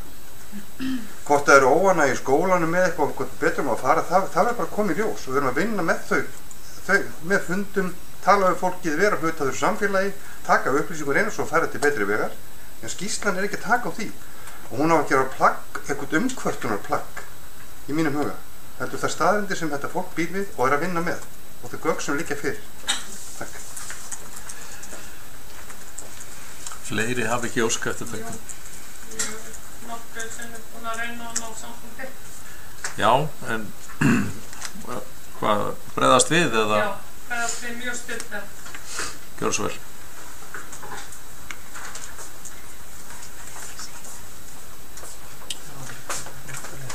Já, forseti, mér langar að bregðast við því sem kom fram í máli Bryndísar áðan. Það þannig að fulltrúi íbúðarhreyfingarinnar í fræðslunum fór yfir þessi atriði og síðasta fræðslunefndarfundi sem ég var að nefna hérna áðan. Flest þeirra, nema hún fór ekki ofan í þessi málefni tónlistarskólans að jafn mikilli áfergju og ég gerði hérna. Mér langar líka að benda á það að ég varamaður í fræðslunum, þannig að hérna mér málið svolítið skipt, en þess fyrir utan finnst mér og það alveg á hreinu að það bæjarstjórnin sem ber ábyrgðina líka gagnvart nefndunum og þess vegna leyfi ég mér að ræða þessi mál fræðslu nefndar hér í bæjarstjórn. Haraldur Gjörsvöld. Já, forseti, nú því nasir að ég sé tilfinninganæmur. Það nýtt fyrir mér og ég tek því sem hrósi. En það sem ég ætlaði nú að tala var það að hér bókað og fullyrt af fulltrúa íbúðarhreyfingarinnar að það vanti starfsáætlanir í skólana. Þá langar mér bara að biðja þá fulltrúa í bæjarstjórn og sérstaklega þann sem heldur þessu fram að lesa fundargerð fræðslunefndar frá því í mars á þessu ári, þar sem að þriðji liður starfsáætlanir grunnskóla fyrir árin 2015-17. Það stendur endurskoðaðar starfsáætlanir grunnskóla lagðar fram til samþykktar. Afgreiðsla þessa fundar, skólastjórar grunnskólanna mættu á fundinn og kynntu starfsáætlanir skóla sinna fyrir næsta skólaár og helstu verkefni. Grunnskólarnir mun leggja sérstaka áherslu á lestur allra árganga næsta skólaár í takti við Hveradalssáttmálann auk annarra átaks og þróunarverkefna. Starfsáætlanir verða birtar á heimasíðu skólanna, starfsáætlanir samþykktar með 5 atkvæðum. Mér finnst að við bæjarfulltrúar eigum að spurja áður en við stjórnum.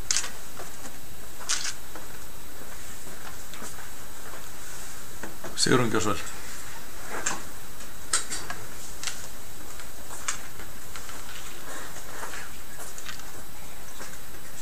Ágæti forseti, ég tók reynda fram í máli mínu að að mér væri allavega ekki kunnugt þessar starfsáætlanir og ég sagði að ég hefði notað leitavélina til þess að leita þessum upplýsingum en fann þar hins vegar ekki. Þannig að ég hafði allan fyrirvara á því að hvort að þessar starfsáætlanir lægi fyrir. Starfsáætlun fyrir árið 2015-16 ekki á heimasíðu Varmárskóla. Síðasta starfsáætlun var starfsárið var það ekki 2013-14 og það á sem sagt heimasíðum hinna skólana eru þessar starfsáætlanir ekki. Það bara starfsáætlun fyrir árin 13 til 17 í einu plaggi og það náttúrulega ekki árleg starfsáætlun eins og lög gera ráð fyrir. Þannig að þetta var engin aðdróttun að þær væri ekki til, heldur að mér væri ekki kunnugt það og að ég hefði ekki fundið þær. Theodór Gjörsvæl. Já, nú kannski í fyrsta skipti það örstuð síðan að bæjarfulltrúi síðan sagði að henni væri máli skylt, hún var varamaður í nefndinni og þess vegna tækjum þetta með alvarlega, þá kemur óvart hún skulle ekki hafa vita að þetta fór fram á þessum fundi. En takk fyrir. Bjarki Gjörsvæl.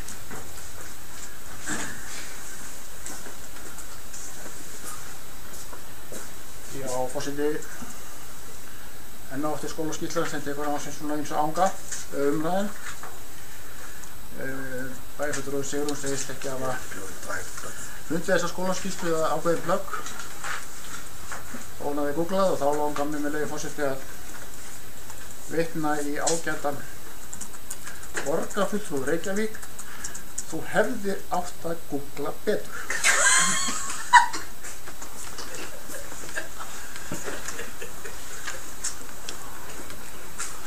Sigrún Gjörsvæl.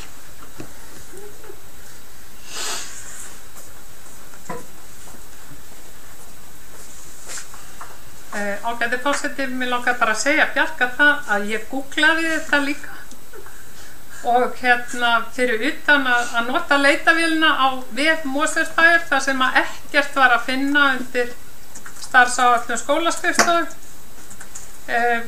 þá googlaði ég.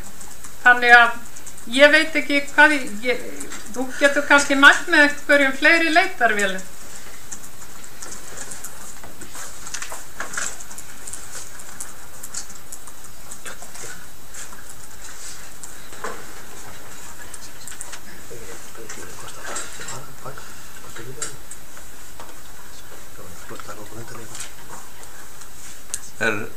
Er óskað eftir fundarhléi? Já, forseti, örstutt fundarhlé. Það er óskum fundarhlé og það er veitt.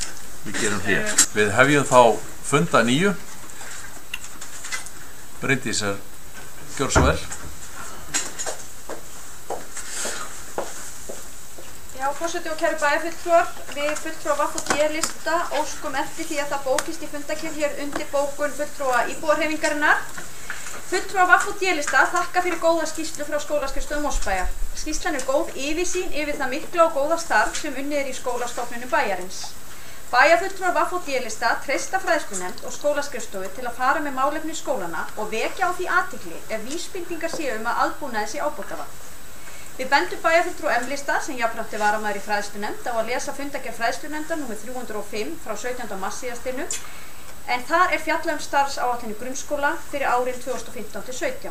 Þar segir orðrétt í fundargerðinni: skólastjórar grunnskólana mættu á fundinn og kynntu starfsáætlanir skóla sinna fyrir næsta skólaár og helstu verkefni. Grunnskólarnir munu leggja sérstaka áherslu á lestur allra árganga næstu skólaár í takt við Hveradalasáttmálann, auk annarra átaks- og þróunarverkefna. Starfsáætlanirnar verða birtar á heimasíðu skólana og starfsáætlanirnar voru samþykktar með 5 atkvæðum. Þetta er bókun fulltrúa VG-lista og ég hef sendt hann á fundarritara. Auk þess langar mér nú að taka fram að ég ber mikið og ríkt traust til bæjarstjórans og líta það sem bara mikinn kost að hann sé jafnframt tilfinninganæmur. Eru fleiri sem á æskja þess að taka til máls fundargerð fræðslunefndar? Ef svo ekki, þá hún borin upp til staðfestingar. Þeir sem að staðfesta hana, gjör svo að gefa merki. Óttar Samson. Hún staðfest með Það ekki að bera upp sérstaklega. Já, það var ekki óska eftir í, þannig að já, ég var með bók. Já, það eru bókanir, sko. Já, nei, það allt í það.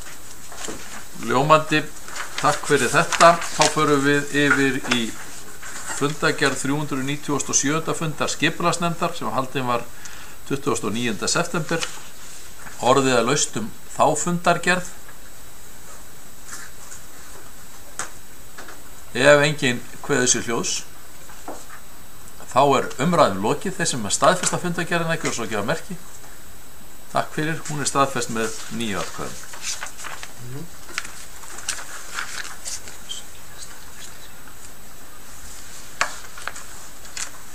Þá tökum við fyrir fundargerð 273. afgreiðslu fundar byggingafulltrúa sem haldin var 25. september. Orðið laust þá fundargerð. Ef enginn kveður sér hljóðs, þá umræðum lokið og fundargerðin lögð fram. Næsta mál á dagskrá 19. fundur heilbrigðisnefndar Kjósarsvæðis sem var haldinn 28. september. Orðið laust þá fundargerð.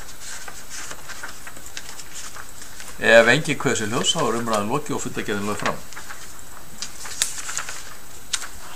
Þá tökum við fyrir fundargerð 224. fundar Strætó BS sem haldinn var föstudaginn 28. ágúst. Orðið laust fundargerðina. Bryndís, gjörðu svo vel.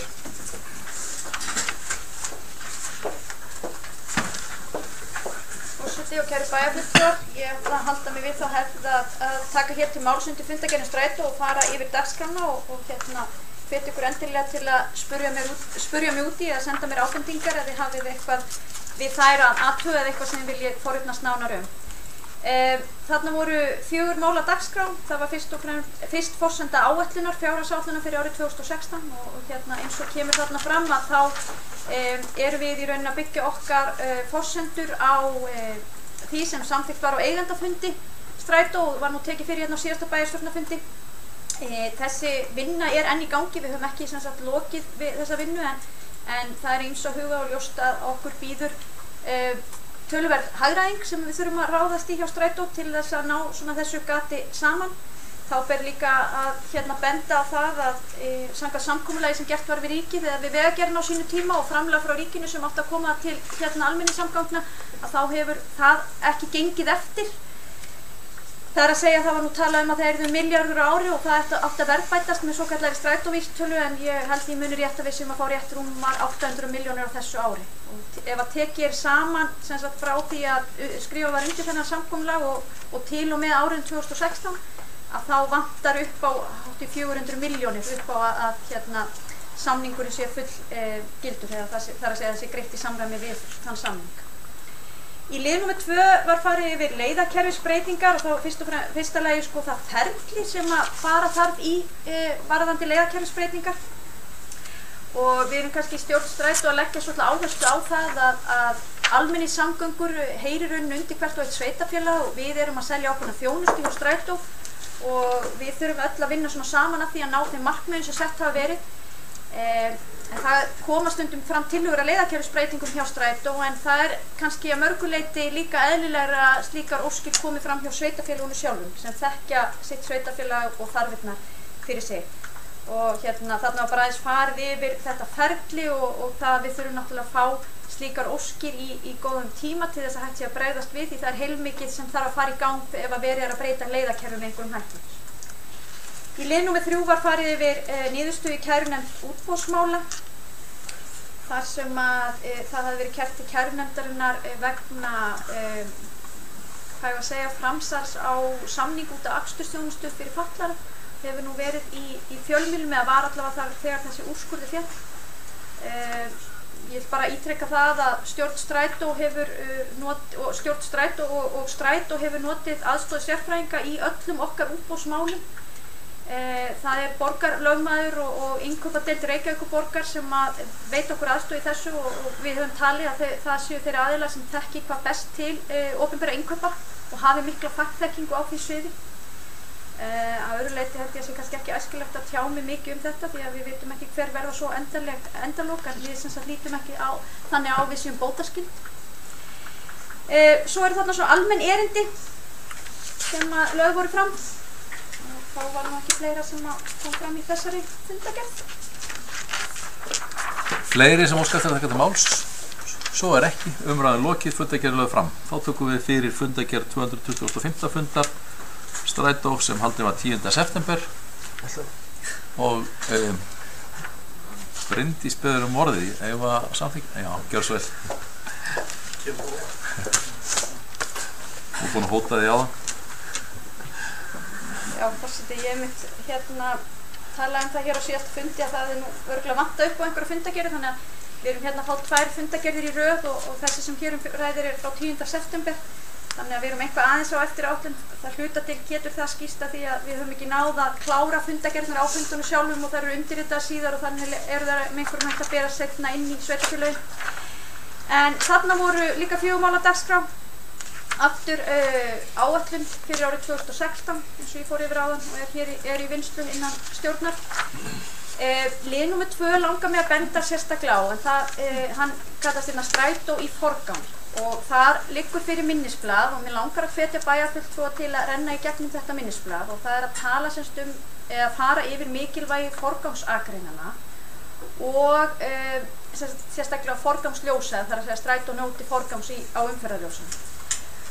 Þannig búið að forgangsraða hvar mesta áherslan og tekinu fyrir þessir vegstubbar sem sagt í þessu ágæta minnisblaði. Þetta eitthvað sem að Strætó getur ekki unnið eitt og sjálf. Við leggjum komið tillögu út frá leiðakerfinu og hvernig við sjáum hvar tafir í kerfinu og hvenær við þurfum að setja inn aukavagn og annað.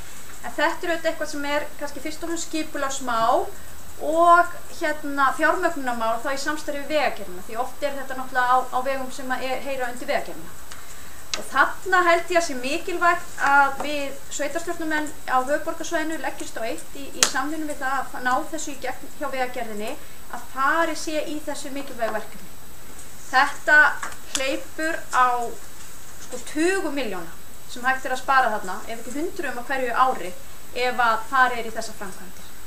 Það náttúrulega gríðarlega fjármuni bara í hverju og einu akstursstund og þegar við erum að tala tíðni í kerfinu upp á 15 mínútna fresti að ef hægt að stytta eitthvað stubb 2 mínútur þá munar það auðvitað rosalega þetta telst saman á hverjum degi allt árum kring. Fyrir okkur hér í Mosfellsbæ þá nú kannski ekki alveg á næsta leiti að við þurfum að fara að ræða þetta við Vegagerðina en ég held við þó að halda þeirri umræðu opnu við varðandi Vesturlandsveginn að það þurfa að huga því og það tengist nú kannski líka bara borgarlínunni og BRT-kerfinu að við þurfum að huga því að það sé rými fyrir strætisvagn eða eitthvað annað svona almenningssamgöngutæki og bara mikilvægt við höfum það í huga en það orðin alveg þörf fyrir slíka forgangsakrinu leið og við komum Reykjavíkur megin eins og bent á í skýrslunum. Við verðum vör við þá umferðartafir sem verða í kringum Grafarholtið og þar væri mikil akkur í því að hafa forgangsveginn fyrir strætisvagna. Við sjáum það mjög skýrt í ferðavenjukönnunni hvaða skiptir miklu máli þessa forgangsvegnar. Og þá langar mig að benda á það því að við höfum það markmið að fjölga þeim sem nýta sér almenningssamgöngur í þessum ágæta samning við Vegagerðina og einnig í svæðisskipulaginu okkar. Þá þetta eitt af okkar aðal markmiðum og mjög brýnt að við vinnum í þá átt að við sjáum til dæmis hverfi eins og Grafarvogur sem nú frekar dreifbýlt og að mörgu leyti líkt Mosfellsbæ hvað það varðar, sambýli, fjölbýlis og sérbýla að þar hlutfallið 6% og meðan það 4% hér í Mosfellsbæ og meðaltalið yfir allt höfuðborgarsvæði 4,1%. Það finnir í 2% í Garðabæ og í kringu 3% í Kópavogi. Hlutfall þeirra sem nota sér almenningssamgöngur á meðan á þessari könnu stendur. Og þá veltir maður fyrir sér af hverju hlutfallið 6% í Grafarvogi. Og eina haldbara skýringi sem við höfum að almenningssamgöngur inn út úr Grafarvogi eru bara mjög góðar og fyrst og fremst vegna þess að það forgangsvegur í svo stórum hluta leiðarinnar. Þannig að það sýnir sig að fólk sem býr í Grafarvogi getur verið fljótar í strætó að komast á áfangastað, til dæmis Landspítalann, Háskólann eða eitthvað af þessum fjölmennu vinnustöðum heldur en einfaldlega minkabílnum. Og það virðist vera alveg lykilþáttur til þess að fá fólk til að nýta sér almenningssamgöngur. Þannig að mér langaði að vekja athygli á þessu máli og við höfum það svona í huga í okkar bæði skipulagsmálum og ekki síst í viðræðum okkar við Vegagerðina. Á þessari dagskrá var jafnframt farið yfir skólaakstur fatlaðra barna sem að Strætó tók yfir og hluti af því að taka við ferðaþjónustu fatlaðra, hvernig það hefur gengið. Heilt yfir nokkuð vel en engu að síður ábendingar mál sem að hefði mátt fara betur og það ennþá þannig með þessa þjónustu að það eru að koma upp of mörg atvik þar sem að fyrirmælum ekki fylgt til hlítar og viðkomandi þjónustu þegar fá ekki alveg þá þjónustu sem ætlast til. Nú fjórða máli á dagskrá tengist þarna innkaupum á olíu og við erum að reyna að verja okkur gagnvart spáðum hækkunum á olíuverði fyrir næsta ár. Það var ekki fleira. Theodór Gjörsson. Forseti, ég nokkað bara aðeins að því að tíma mínum í skipulagsnefnd og fylgjast með þessum störfum Ríkisar og Strætó líka sem að Samson kom inn á áðan varðandi miðbæinn okkar og samgöngu ásinn þá skiptir þessi umræða verulega mál og með þessi ljós eða forgangsakreinar hvort að Strætó sparar á því 30, 40, 50 milljónir eða 70 milljónir skiptir fyrst með minna máli því þetta er verkefni sem ríkið og sveitarfélögin þurfa að koma að því að og kom fram á ágætu fyrirlestur í Kópavogi sem mann ekki hvað hann heitir svo sem flutti hann en starfaði þessi samgöngumáli almenningssamgöngur í fjölda áratugi að þá skiptir tíðnin öllu máli og eins og þegar við kerið hérna mótnana til Reykjavíkur þá eru Strætóar þar í biðröðum bara með öllum hinum bílunum fyrir við bjóðum á tíðari ferðir þar sem að þetta raunhæfur kostur að fara með Strætó þá verður þessi breyting þar að segja að við getum komist í miðbæ Reykjavíkur á örfáa mínútum í stað þess að hangi í þessum röðum og það forsenda fyrir því og þess vegna tekið bundið sig og þá geta ríkið verður að koma að þessu, við verðum að búa til sakir og þetta starfsverkefni allra. Þetta ekki bara spurning pening, þetta spurning útblástur, þetta spurning ferðavenju, þetta spurning uppbyggingu, þéttingu byggðar, þetta svo stórt mál að það á ekki að stoppa við einhver umferðarljós sko. Mér langaði bara að tala þetta svona út frá því sem við ræðum, við verðum líka að þétta hér og fá þessa leið hérna upp eftir, tryggja þennan ásýnguð upp eftir. Takk. Sjálfum orðið örstutt, það varðandi þessar ágætu akreinar, forgangsakreinar þá hef ég ítrekkað tekið eftir því þegar ég í Strætó að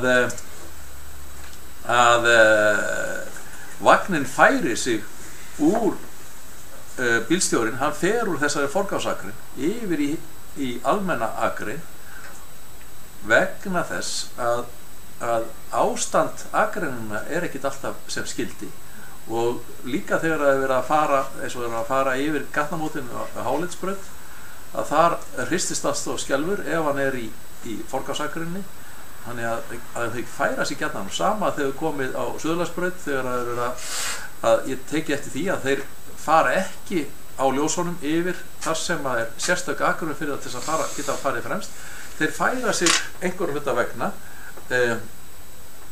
yfir í almennu akreinina og keyra þar yfir á ljósunum þannig að meðan að svo að þessar akreinar eru kannski ekki alltaf nýttar þá velti ég vöngum yfir því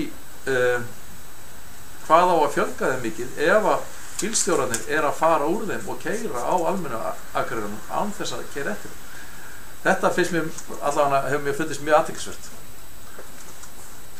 Samson Gjörsson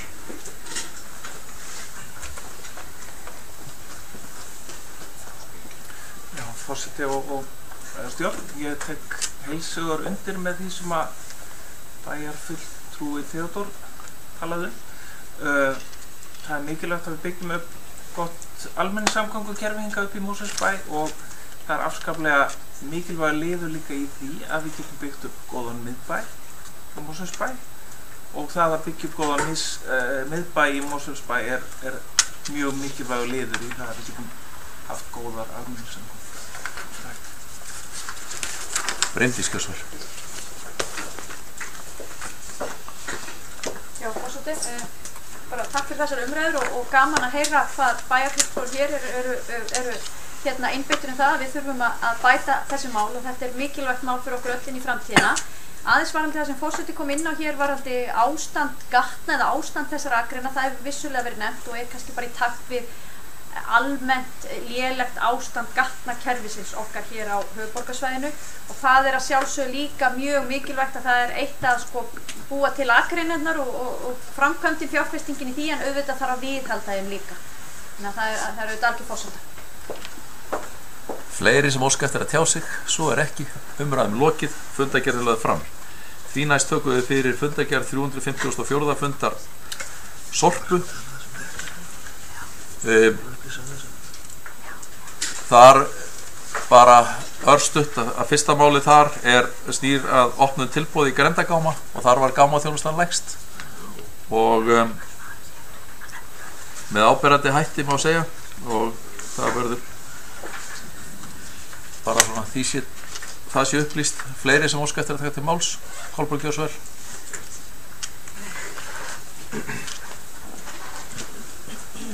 Já, takk forseti. Ég mætti nú þarna sem varamaður á þennan fund fyrir sitjandi Hafstein Pálsson sem var fjarverandi þennan morgun. Hafstein var búinn að upplýsa þetta tilboð að hver fékk þarna, já, í Grendargámana og þá glermóttöku sem að hefjast en svo langar maður kannski aðeins til að nefna hér að það nú að því að Bryndís var nú að tala rekstur strætó og allt kostar þetta peninga og hér liggur fyrir rekstraráætlun vegna endurvinnslustöðvanna og það liggur hér ljóst fyrir að þessi kostnaðarliðir það blasir við hækkun og við þurfum náttúrulega og bæjarbúar geta kannski og við öll staðið okkur betur í þessari flokkun og þar kemur fram að sem kannski svona lítil atriði sem skipta miklu máli og það til dæmis það að núna sem sagt á að fara að banna svarta plastpoka á endurvinnslustöðvanum sem að mér finnst bara mjög jákvætt skref. Þar verða þeir bara glærir af því að inn í þessum pokum leynast stundum efni á úrgangur sem að ætti að fara á annan stað og í ódýrari flokka þegar laumast með dýru flokkunum efni sem erfitt að pressa og það bara mjög dýrt. Þannig að ég held að við Mosfellingar og allt höfuðborgarsvæðinu ættum að vera duglegir í að flokka og vanda okkur betur í flokkun og þar með getum við lækkað kostnað. Og þannig að þarna eru tillögur til úrbóta til að lækka kostnað. Þannig að bæjarbúar geta átt von á því frá með áramótum að þá verður bannað að koma með svarta plastpoka í Sorpu. En þar verður allt gegnsætt. Það ekki bara, nú allt orðið gegnsætt, líka pokarnir sem fara í Sorpu. Takk fyrir. Takk fyrir þetta. Þetta er mun dýrari pokar reyndar líka, en þessi glæru heldur en svörtu. En þetta ákveðið vandamál að sumir temja sér ekki að flokka, heldur setja allt í óflokkað og mæta með allt með þeim hætti. Fleiri sem óska eftir að taka til máls? Svo ekki, þá umræðan þessa fundargerð lokið og fundargerð lögð fram og þá erum við komin að síðustu fundargerðinni sem fundargerð 419. fundar stjórnar SSH sem haldin var þann góða dag 7. september. Orðið laust og Haraldur gjör svo vel.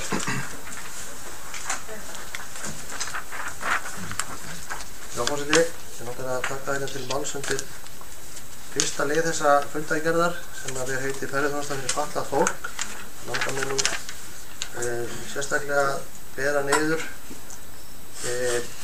í B-liðnum þar sem að var verið að ræða kostnaðarskiptingu vegna þessa ágæta verkefnis, kostnaðarskiptingu sveitarfélagana hér á höfuðborgarsvæðinu sem að eru saman í því að reka þessa ferðarþjónustu undir handajaðri Strætó BS og þarna undir þessu lið var lögð fram greining og gerð grein fyrir tillögu Ágústar Þorbjörnssonar verkfræðing sem hefur verið að vinna úttekt á byggðarsamlögunum samkvæmt sérstaklega samþykktarum og farið sérstaklega að skoða þessa kostnaðarskiptingu. Ástæðan fyrir því er svo að flest sveitarfélögin á höfuðborgarsvæðinu, Reykjavík sennilega einnig undanskilinni, eru óánægð með þá kostnaðarskiptingu sem liggur til grundvallar þessu verkefni, og þá var ég nú ekki að tala um verkefni sem slíkt, þjónustunni sem slíka, það er annað mál, heldur hvernig þessum kostnaði samkvæmt þessu útboði skipta milli sveitarfélagana. Á þess að ég útskýri það kostnaðarmódel hér, en þá hefur það leitt til þess að kostnaður stærsta sveitarfélagsins og reyndar langstærsta sveitarfélagsins Reykjavíkur, hann hefur lækkað frá við tilkomi þessa útboðs og þessa sameiginlegu akstursþjónustu allra sveitarfélaga frá því sem áður var. Kostnaður allra hinna sveitarfélagana hefur hækkað og hækkað mjög mikið, allt frá 50% upp í rúmlega 100%. Og það er bara skemmst frá því að segja að fulltrúar sveitarfélagana í stjórn SSA og Reykjavík undanskilinni lýstu því yfir á þessum fundi að þau gæti ekki unað þessari kostnaðarskiptingu. Hún væri ósanngjörn og ekki í anda þess sem upp var lagt með við þetta sameiginlega útboð. Og því til grundvallar var fenginn þessi ágæti maður ábyrgð til þess að fara yfir og fara rýna þessa kostnaðarskiptingu. Hans útspil, hans tillaga gerir ráð fyrir því að þessari kostnaðarskiptingu verði breytt, sem þýðir það að kostnaðarskiptingin verður réttlátari. Ég er ekki endilega að segja að hún verður réttlát, en hún er réttlátari okkar mati og mínum mati og okkar annara en Reykjavíkur, á þann hátt að hækkun hinna sveitarfélagana verður ekki eins mikil og lækkun Reykjavíkur fer úr því að verða lækkun í því að verða örlítil hækkun. Það hefur því miður verið þannig að Reykjavíkurborg og borgarstjóri hafa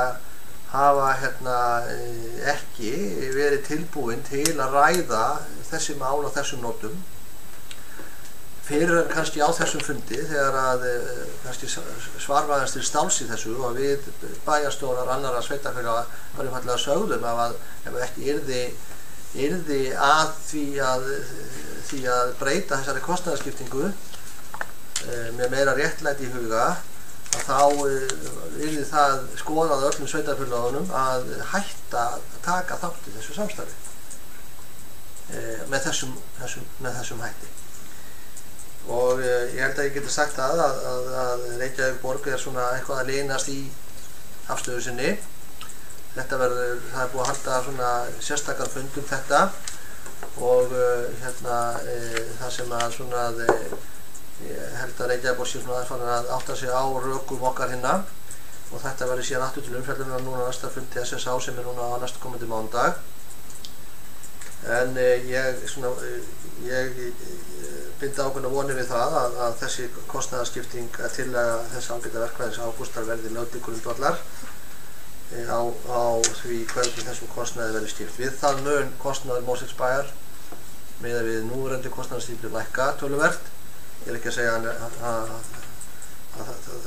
en það þýðir þó að hann mun hækka samt töluvert frá því sem áður var. En þjónustan hefur nú líka breyst og vonandi batnað, en því til viðbótar að þá verður hægt samkvæmt þessari tillögu að svona skoða máli nánar í hverju einstakur sveitarfélagi og hugsanlega breyta fyrirkomulagi á þjónustunni þannig að hún sé ódýrari en leið ekki verri. Og það er til skoðunar hér á fjölskyldusjóðinu þessa dagana, þar sem að við berum það von í brjósti að það náist samkomulag þetta með þessum hætti. Ég vil bara gera grein fyrir þessu líka vegna þess að ég náttúrulega sagði það á þessum fundi að þátttaka okkur í þessu verkefni yrði þá til endurskoðunar ef eins og reyndar hinir bæjarstjórnum gerðu líka, ef að Reykjavíkurborg væri ekki tilbúin til þess að hlusta á okkar rök.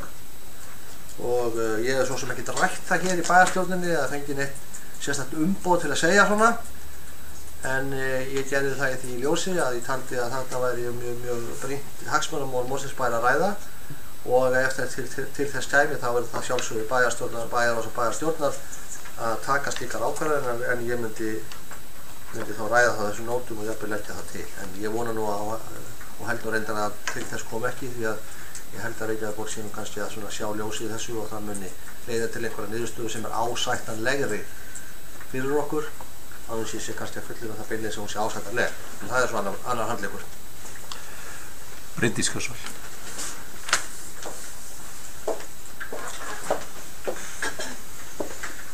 Kæri bæjarfulltrúar, ég ætla líka að fá að taka til máls undir þessum sama lið í fundargerð SSH. Ég tek heilshugar undir það sem kom fram í máli bæjarstjóra að kostnaður Mosfellsbæjar af þessu verkefni er ekki ásættanlegur, og eins og ég er fullviss það að þjónustan hafi batnað og sé betri en hún var áður, að þá ætla ég að leyfa mér að efast að hlutföllin sé í samræmi við kostnaðaraukninguna. Þannig að ég tek heilshugar undir það að það þarf að finna einhverjar leiðir til þess einfaldlega að við getum haldið þessari þjónustu út, að þá þarf að finna leiðir til að gera það með einhvern veginn hagkvæmari hætti. Mér langar jafnframt svona að vekja máls á því að ég hef orðið verulegar efasemdir það að það sé rétt að hýsa þetta verkefni inn í byggðasamlaginu okkar Strætó. Ég lít svo á að þetta hafi verið svona ákveðið tilraunaverkefni að þróa almenningssamgöngur fyrir fatlað fólk inn í almenningssamgöngufyrirtækinu Strætó, en mér finnst mjög margt benda til þess að þetta sé einfaldlega velferðarþjónusta, og velferðarþjónustu sé mjög erfitt að setja upp í svona strömlínulöguð Excel-módel eins og við gerum almennt með almenningssamgöngur. Þannig að í ljósi þess að þetta er nú komið á það stig að sveitarfélögin eru farin að ræða það hvort þau geti haldið áfram í þessu samstarfi sem að hljómaði vissulega sem mjög góð hugmynd á sínum tíma, og er það eflaust, að þá held ég við ættum líka að skoða það sérstaklega hvort að þetta fyrirkomulag sé endilega það eina rétta. Og ég vildi bara ljá máls á þessu ég hef svona rætt það aðeins á vettvangi stjórnar Strætó, og það er allavega þannig að Strætó er fyrst og fremst almenningssamgöngufyrirtæki, og ég lít svo á að við eigum að vinna að þeim markmiðum að fjölga farþegum í Strætó og ferja fólk þegar massin er á ferðinni, en það er alveg ljóst að fyrirtæki Strætó hefur verið svolítið hvað ég að segja, á haus í kringum tiltölulega lítinn hluta farþega okkar sem eru farþegarnir í ferðaþjónustu fatlaðra, og ég óttast að það hafi haft áhrif á fyrirtækið og svona stóru markmið þess. Þannig að ég held allavega að við sem eigendur fyrirtækisins þurfum að skoða það hvort að þetta sé endilega besta fyrirkomulagi, og ég held að sé fullkomið tækifæri til þess að skoða það núna þegar verið er að endurskoða þjónustuna og kostnaðarskiptinguna og annað. Haraldur Kjörsvall. Já, fórstu framhaldið að þessum málum Bryndísar, ég held að það kannski hitt aldrei naglan á höfuðið með þetta. Kannski var það bara ekkert skynsamlega ákvörðun að þetta væri hýst hjá Strætó. Svo upphaflega átti ekkert að gera það þegar var verið að fara á stað með þetta útboð. Þá var það aldrei inn í myndinni að það var aldrei rætt. Það var bara, svo hugmynd var bara ekkert komin á borðið að þetta verkefni er í hýstar. Þetta var bara að tala um sameiginlegt útboð sveitarfélagana. Hugmyndin kom í kjölfarið á ágætum fundi stórum og miklum fundi sem sveitarfélögin stóðu fyrir, í kjölfarið á fjármálahruninu þegar var verið að að finna út svona hagræðingar möguleika sveitarfélaganna og hvort sveitarfélagin gæti rekið saman einhverja þjónustu sem gæti sparað fé og jafnvel bætt þjónustuna. Þetta var eitt af þeim atriðum sem kom upp á þeim fundi sem leiddi til þess að sveitarfélagin fóru saman fyrir utan reyndar Kópavog að bjóða út þessa þjónustu og þá var svo sem aldrei rætt það að það yrði strætó, heldur bara að það yrði bara búið út og það fyrirtæki sem að býði hæst fengi þetta verkefni. Síðan kom strætó inn í þessa umræðu. Mér minni það nú verið fyrst og fremst af áhuga þáverandi framkvæmdastjóra strætó sem að fannst þetta smell passa inn í þann strúktúr sem hann hafði hugsað fyrir það fyrirtæki og því var líka að þeim málflutningu var líka dyggilega studdur af Reykjavíkurborg. Þannig að þá var það niðurstaðan. Ég held að það sé svolítið mikið til því sem að Bryndís var að segja hérna að þetta hafi kannski aldrei verið rétt ákvörðun að gera þetta svona. Og þetta hefur alveg augljóslega skaðað strætó mjög mikið. Ímynd strætó hefur borið mikinn hnekki vegna þessa verkefnis og svolítið örugglega heilmiklu ósekju því að það er svona vont þegar að verkefni svo þetta sem held ég alveg hárrétt hjá Bryndís velferðarverkefni að stæðstum hluta farið að varpa rýrð á annars ágæta þjónustu oftast nær almenning samgöngu fyrirtækisins strætó. Og ég held að þetta sé eitthvað sem við ættum að velta fyrir okkur í framhaldinu. Ég vildi líka því kannski nefnda þetta hérna áðan. Ég bara persónulega töluvert hugsi orðið yfir samstarfi sveitarfélagana. Ég taldi ákveðin sóknarfæri í því og eflaust það í sumum tilfellum í samstarfi sveitarfélagana hér á höfuðborgarsvæðinu. En það er bara einfaldlega þannig að þó nokkuð mörg verkefni, sérstaklega sem við í Mosfellsbæ höfum farið í samstarfi við okkar ágætu nágranna, stóra Reykjavík farið í það, þau hafa rekið upp á Sker. Þetta er eitt af því sem að er kannski ekki ennþá rekið upp á Sker en það hefur högt töluvert. Bæði hvað var það svona þjónustunum sem slíka og ekki síðan samskipti sveitarfélaga sem lýsti hérna áðan. Við fórum hér á stað með sameiginlega bakvaktir, barnaverndar bakvaktir. Við verðum að hætta því að starfsmenn Reykjavíkurborgar höfðu engan áhuga því og nefndi ekki að fara upp í Mosfellsbæ til að sinna verkefnum. Það yrði nú sjálfsagt lítið svona öðruvísi á hlutin ef að Mosfellingar nefndi ekki að fara til Reykjavíkur til að stunda vinnu. Ég hugsa að það samfélagi hér á höfuðborgarsvæðinu ekki ganga upp. Við erum tillitið þannig og ég get nefnt fleiri dæmi hérna sem ég ætla svo sem ekki að gera en ég er bara töluvert hugsi yfir þessum verkefnum, þessum samstarfi sem að ég bar heilmikla væntingar til að gætu leitt til hagræðingar og betri þjónustu en virðast oft á tíðum, ég er ekki að segja að það sé algilt, en oft á tíðum valda meiri kostnaði og verri þjónustu fyrir okkur hér í Mosfellsbæ. En þetta sé bara umhugsunarefni og eitthvað sem við þurfum bara að velta fyrir okkur þegar að uppkoma hugmyndir og samstarf ef við höfum ekki að útiloka það, alls ekki en bara vera kannski gagnrýni á það og athuga það betur hvað slíkt hefur í för með sér.